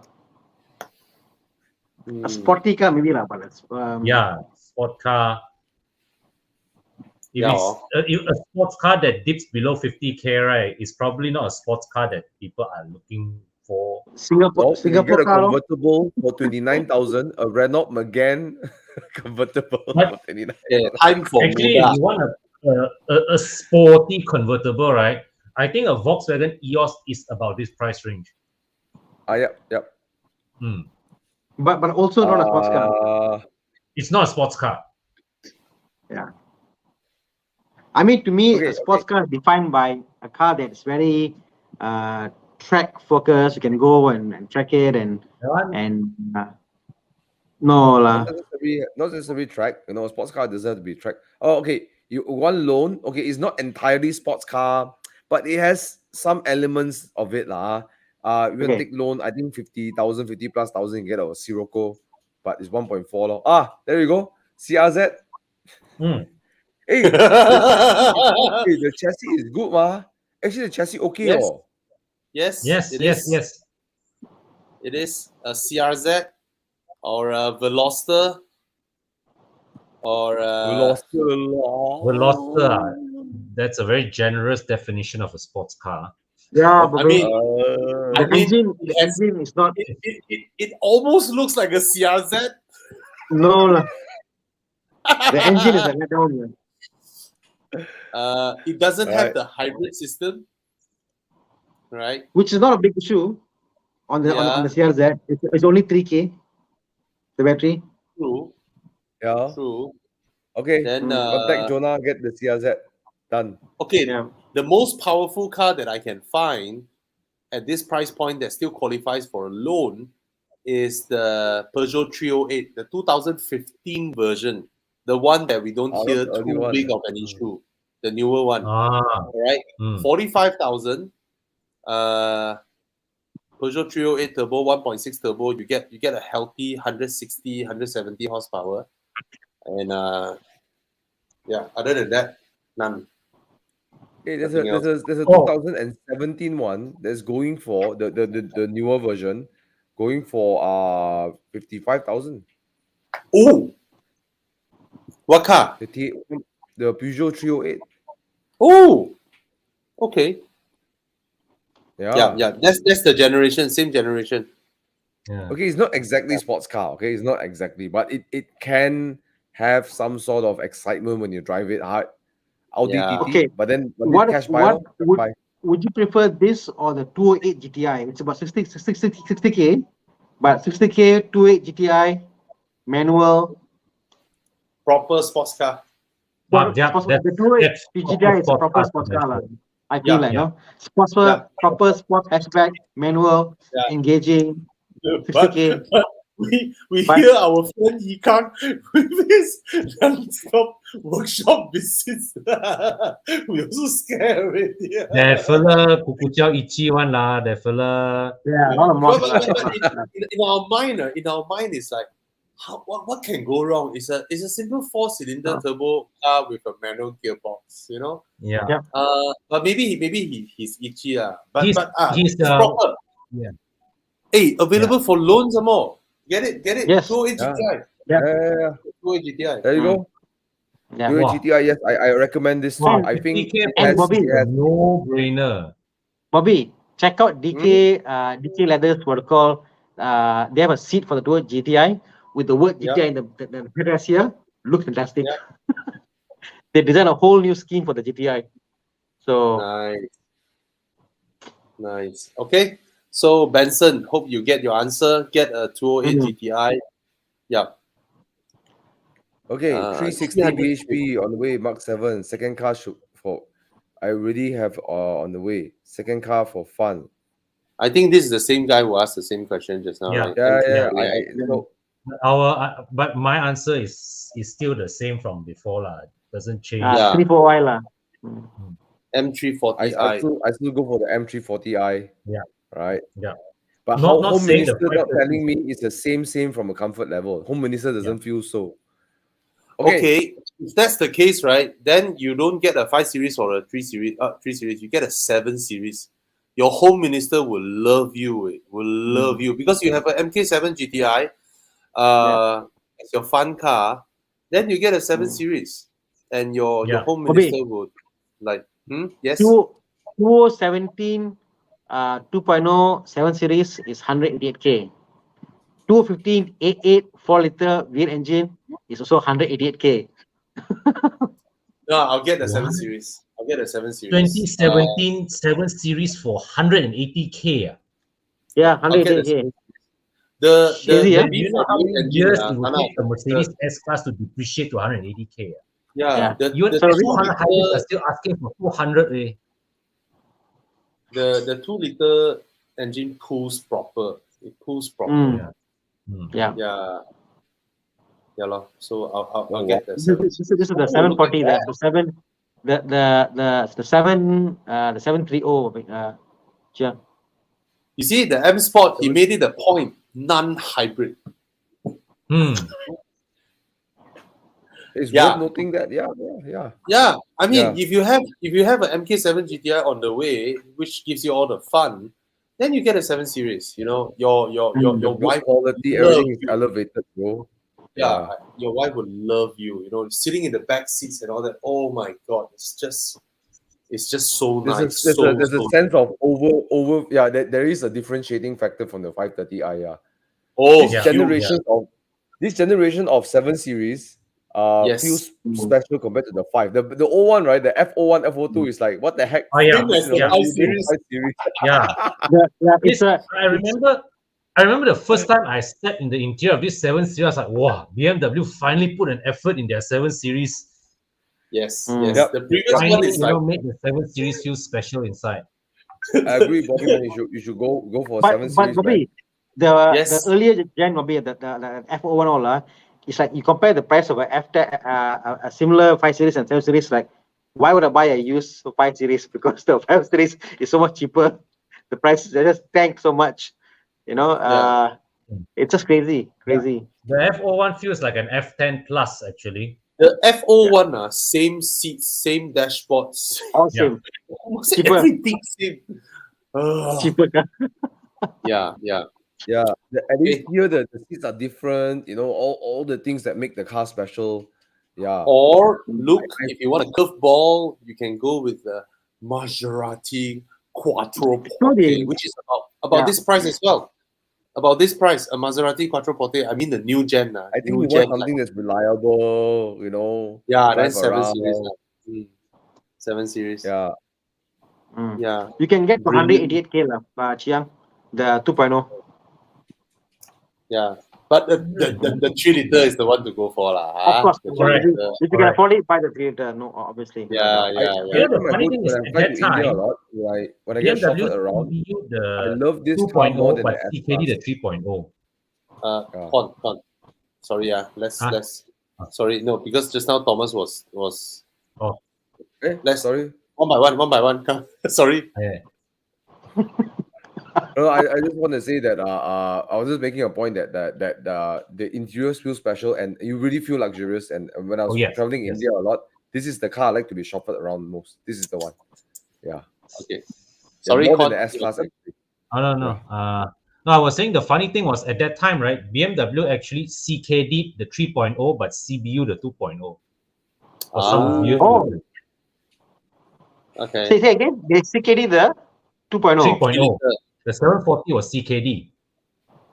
And the 730 Li was CBU. Then after that, they removed both and they just sold the 740 plug-in hybrid.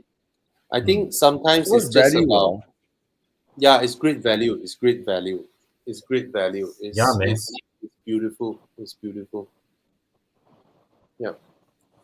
Sometimes it's just about the CKD packs when they can get it first, you know. Yeah. Okay. All right.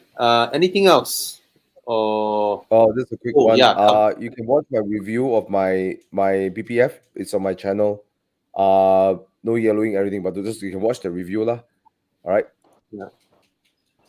Any one of you that hasn't subscribed to Thana or Thomas, please do so. All right, to appreciate the effort, that they put in so much. Yes, Thomas. Sorry. I haven't subscribed to Thomas because I can't subscribe to Thomas. You can. All right. So yeah, to know about the PPF, watch Thomas's video, and let's help Angelic Wings here. I'm looking to buy my first Porsche. Any advice? Please give us Which more one? information. Okay. Yeah. We need to know your budget for starters. You're All right. looking for a coupe SUV. Wait, Yeah, Porsche always say it's our 5-door sports car, not SUV. 5-door sports car. Well, the Cayenne I'm is mocking the, Porsche, even though I'm driving a Porsche. You know what, Thomas? At least Porsche. Okay, what international race that Porsche still participate in? Le Mans. No more. Le Mans, they do, right? Le Mans. No, they stopped already. Hey, they are going the BMW route. They have the sporting heritage so intertwined with their brand, they decided to not spend money on any sporting any events anymore. We don't need to Actually, race I think- anymore. Huh? I think of all the German brands, right, BMW now probably has the least sporting heritage in them. I mean, Least they still motorsport have that. heritage, They still command that thing, but they no which is damn longer amazing. Right? they no longer race. Porsche race in what? Porsche still racing what? Apart from their one make race.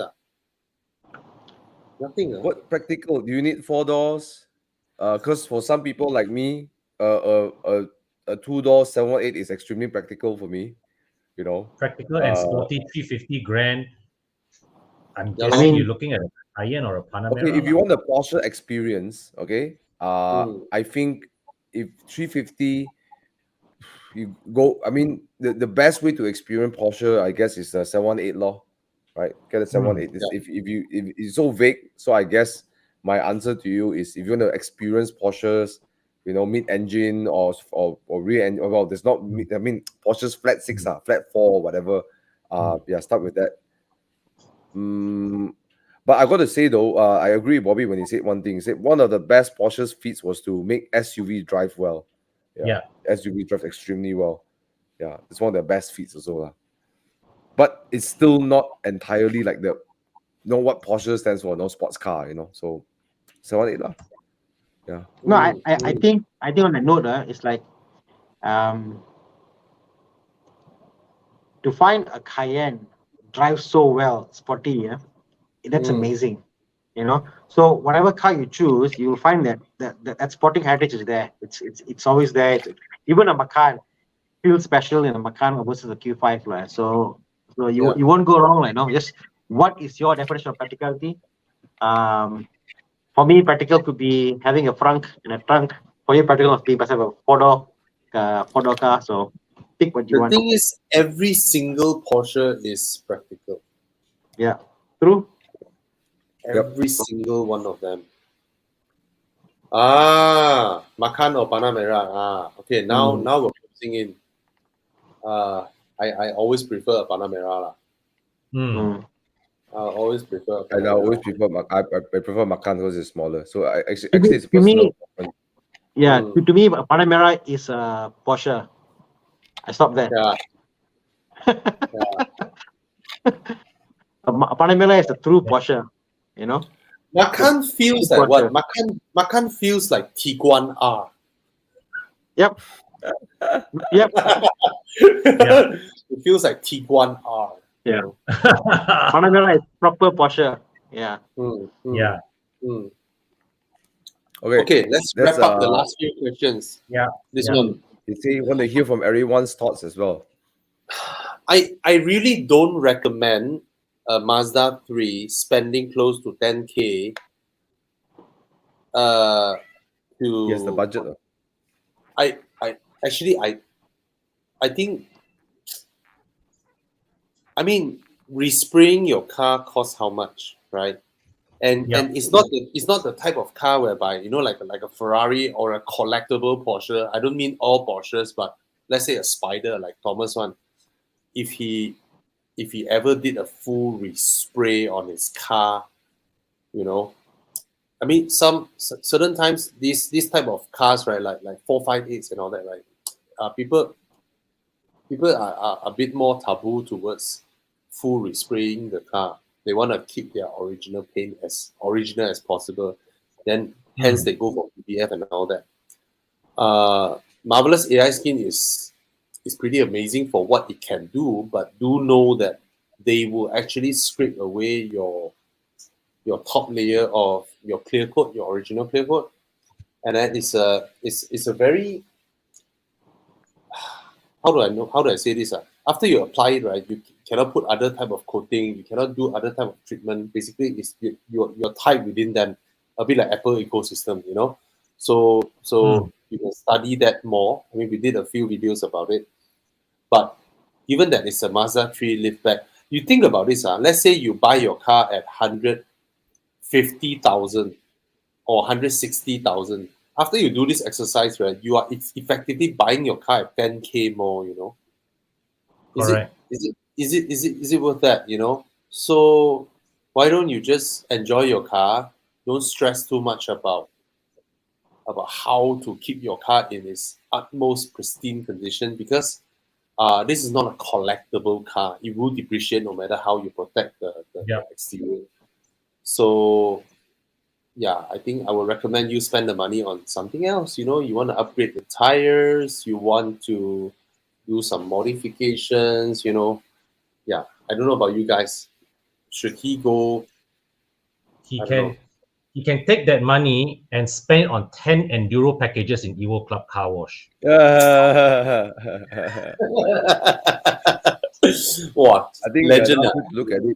Other way to look at it is this. Maybe Bernard is the kind of guy who cannot tahan his car got stone chips and scratch everywhere and this and that. So if he cannot tahan, then that is your investment cost, you know, 8,000 to 9,000 just in between. Yeah, it's just to keep your car looking good. If you want to, I think, I know if I look at it as a 4 or 5 year thing, you know, because you put the Expel, for example, it's as a 4-year warranty against discoloration, shrinking, all that, you know. Yeah. So if you think it's 2K a year, okay, so it's not that bad, but it is something that costs a little bit more. And the only advice I will give for Bernard is if you really spend the money, go for it. I mean, I would highly recommend Expel, not because I use it only, right? Yes, and I highly recommend Expel now too. Yeah. But it's also because they are one of the earliest and spend a lot of money R&Ding, and the service in Malaysia is extremely good. So I would say don't scheme the money on PPF. Go for Expel. Yeah. So the thing is this: if you want to book PPF, go for a good one. Yeah. The thing is this: the Marvelous AI skin to me is a better version of coating because it heals. But in terms of protection, it's never as good as PPF. All right, PPF is strong. You know, it really protects against larger stone chips. Okay, but if you think that having a PPF means that when your car is hit by stone, it wouldn't leave a mark on your car, it will. You know, it will. If you cannot tahan, you peel off your PPF, but then your paint is protected underneath right?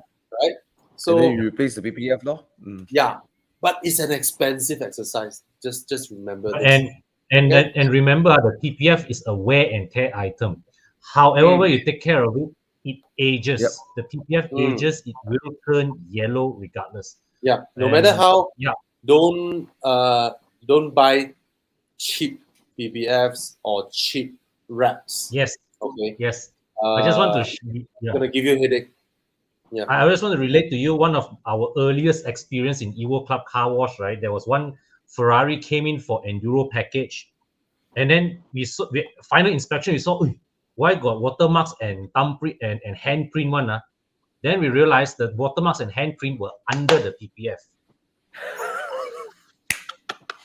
Oh my God! Under the PPF, you know, and I looked closer. I said, the 488 the two fins at the front, the pre-cutting of the PPF also sang at one, Oh my god.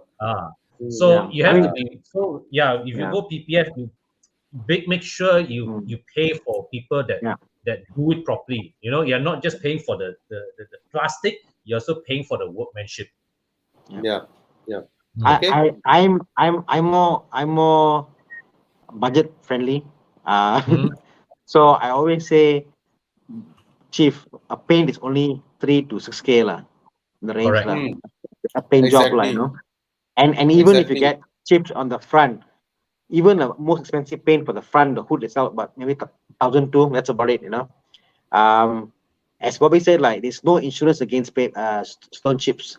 Some Correct. cars, like a 5458 or high-end cars, they got a meter. They'll check around the car for how thick is the paint, the original paint, and that develops the car so that it makes sense lah. So like Thomas's car, there is a value because they go and check the paint got damaged or not. Any other car don't do it lah. Thomas, I want to ask that they Expel. They say that there's a new film for windscreen now to protect windscreen. It's not from Expel. Expel doesn't have PPF for windscreen. They have another product they source for windscreen.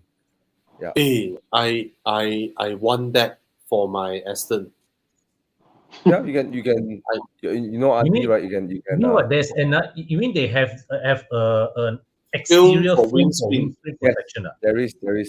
I want that. I want that. I want that for my S-Max also, man.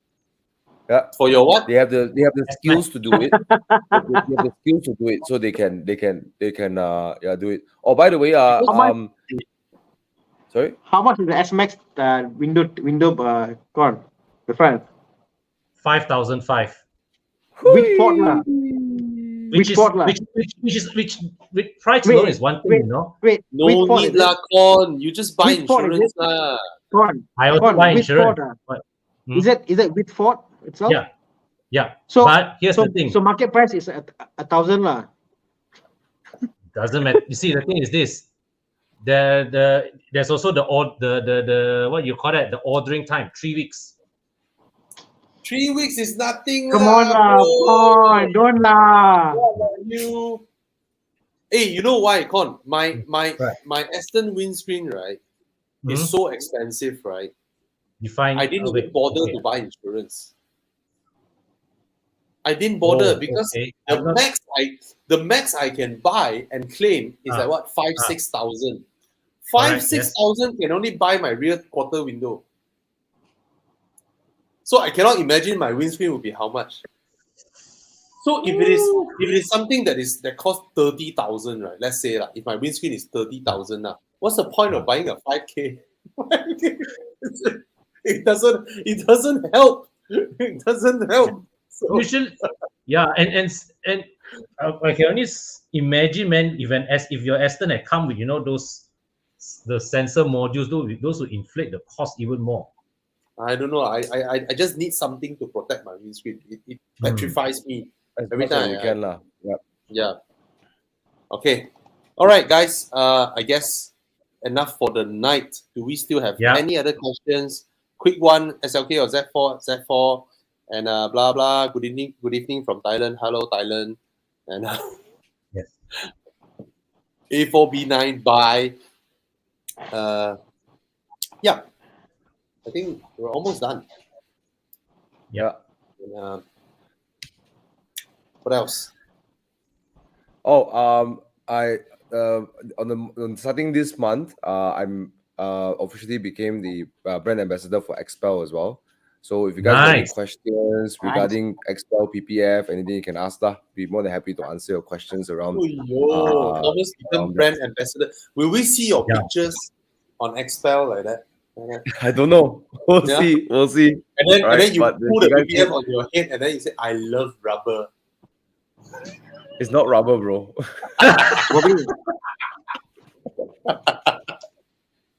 If you guys want to know more, Aston Martin Rapid windscreen is $4,000. Oh my God!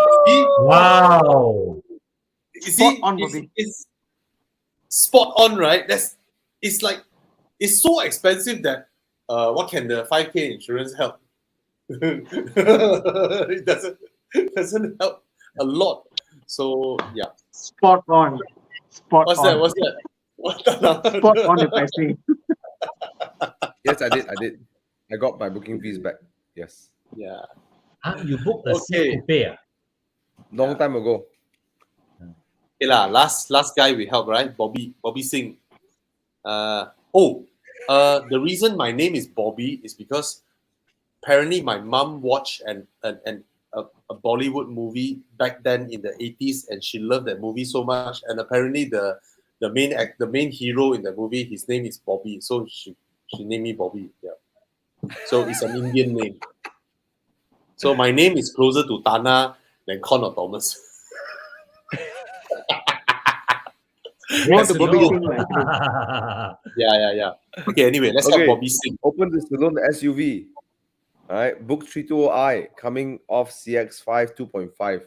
New cars are certainly too much. Any suggestions? Budget 250k. 320i, very good. Yeah. Arteon also very good. No, Yeah. I think what happened is he booked a new car, but he's uncertain whether the car will deliver or not. Like a lot of cars that are delayed. So he's like, is there any other suggestions other than getting this new car? I think okay, his previous car is a CX5 2.5 and his budget is 250k, and he booked a 3 Series 320i, and he needs a little bit of affirmation that whether he made the right decision or not. So I would say he made the right decision. Uncertain in this 2 months means like whether he will get his car or not and delay everything. So any other, So Volvo S60, V60. There's a used. I think there's a used one on the market. V60 now. That's S60.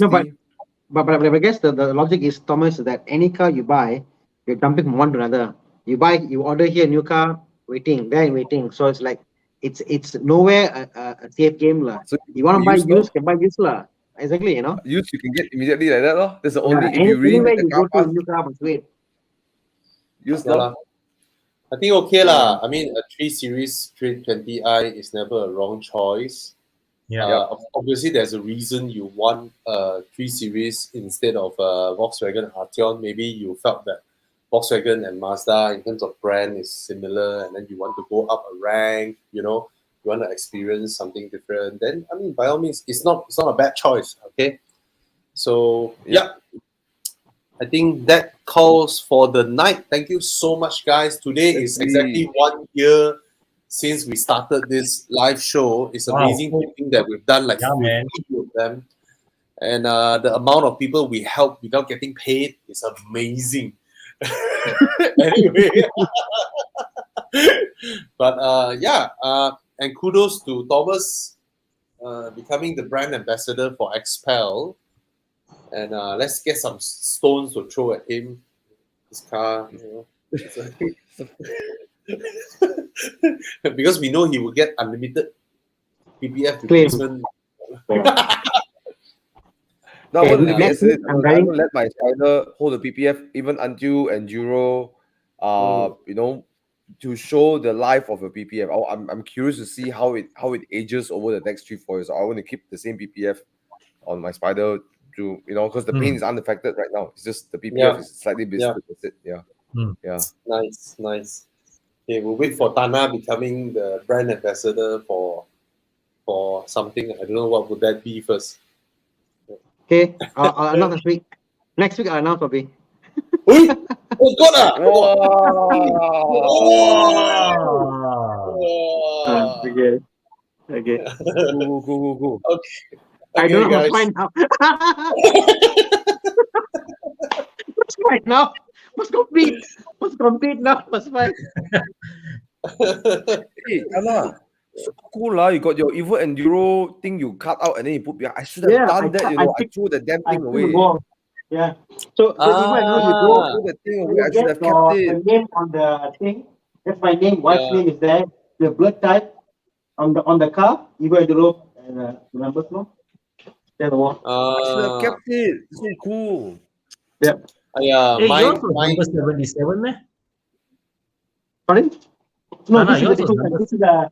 This is a track event with Thomas Heng. I went on the A6. No, but your enduro number was 77, man. No, 11. Oh, 11. 11. Nice. Yeah, I remember yours is quite high up the list one. My 11, one went yeah. together with my S4 to the new owner. Mine is 00. 0. What? I can't remember. Mine's V. I just know V Soya only. That's all I remember. The drop top event, Bobby, I requested Chiang. Mine is 55 for drop top event. My car number is 555. So 55. But number was so Nice. small that I can't keep lah, you know. Yeah lah. It's too small. That one. Mine is 5. Jensen, Mine is 5. Okay, 05. Okay. Okay, I definitely wanted to plan for this year's Enduro, so stay tuned.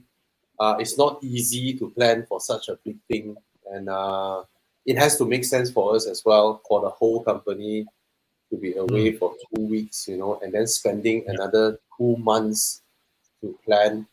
And it's not easy, but we want to do it, and let's hope we're able to do it this year. All right, it's been 2 years since Enduro went on hiatus, and it's amazing to think that the first Enduro was half a decade ago.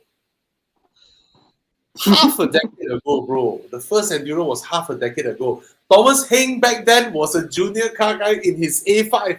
Hey, I bought an A5. I went and joined Enduro. Then he went Gila after that, you know.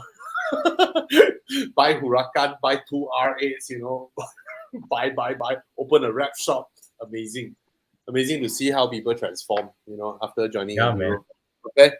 Hey, all right, guys. I would have joined Horizon if I didn't join Enduro too.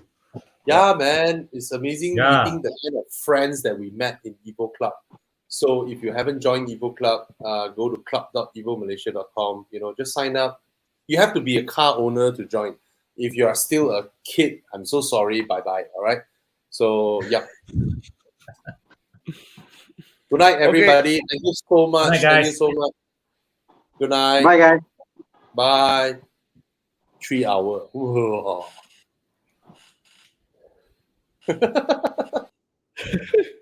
Thana. Thana is like. We'll be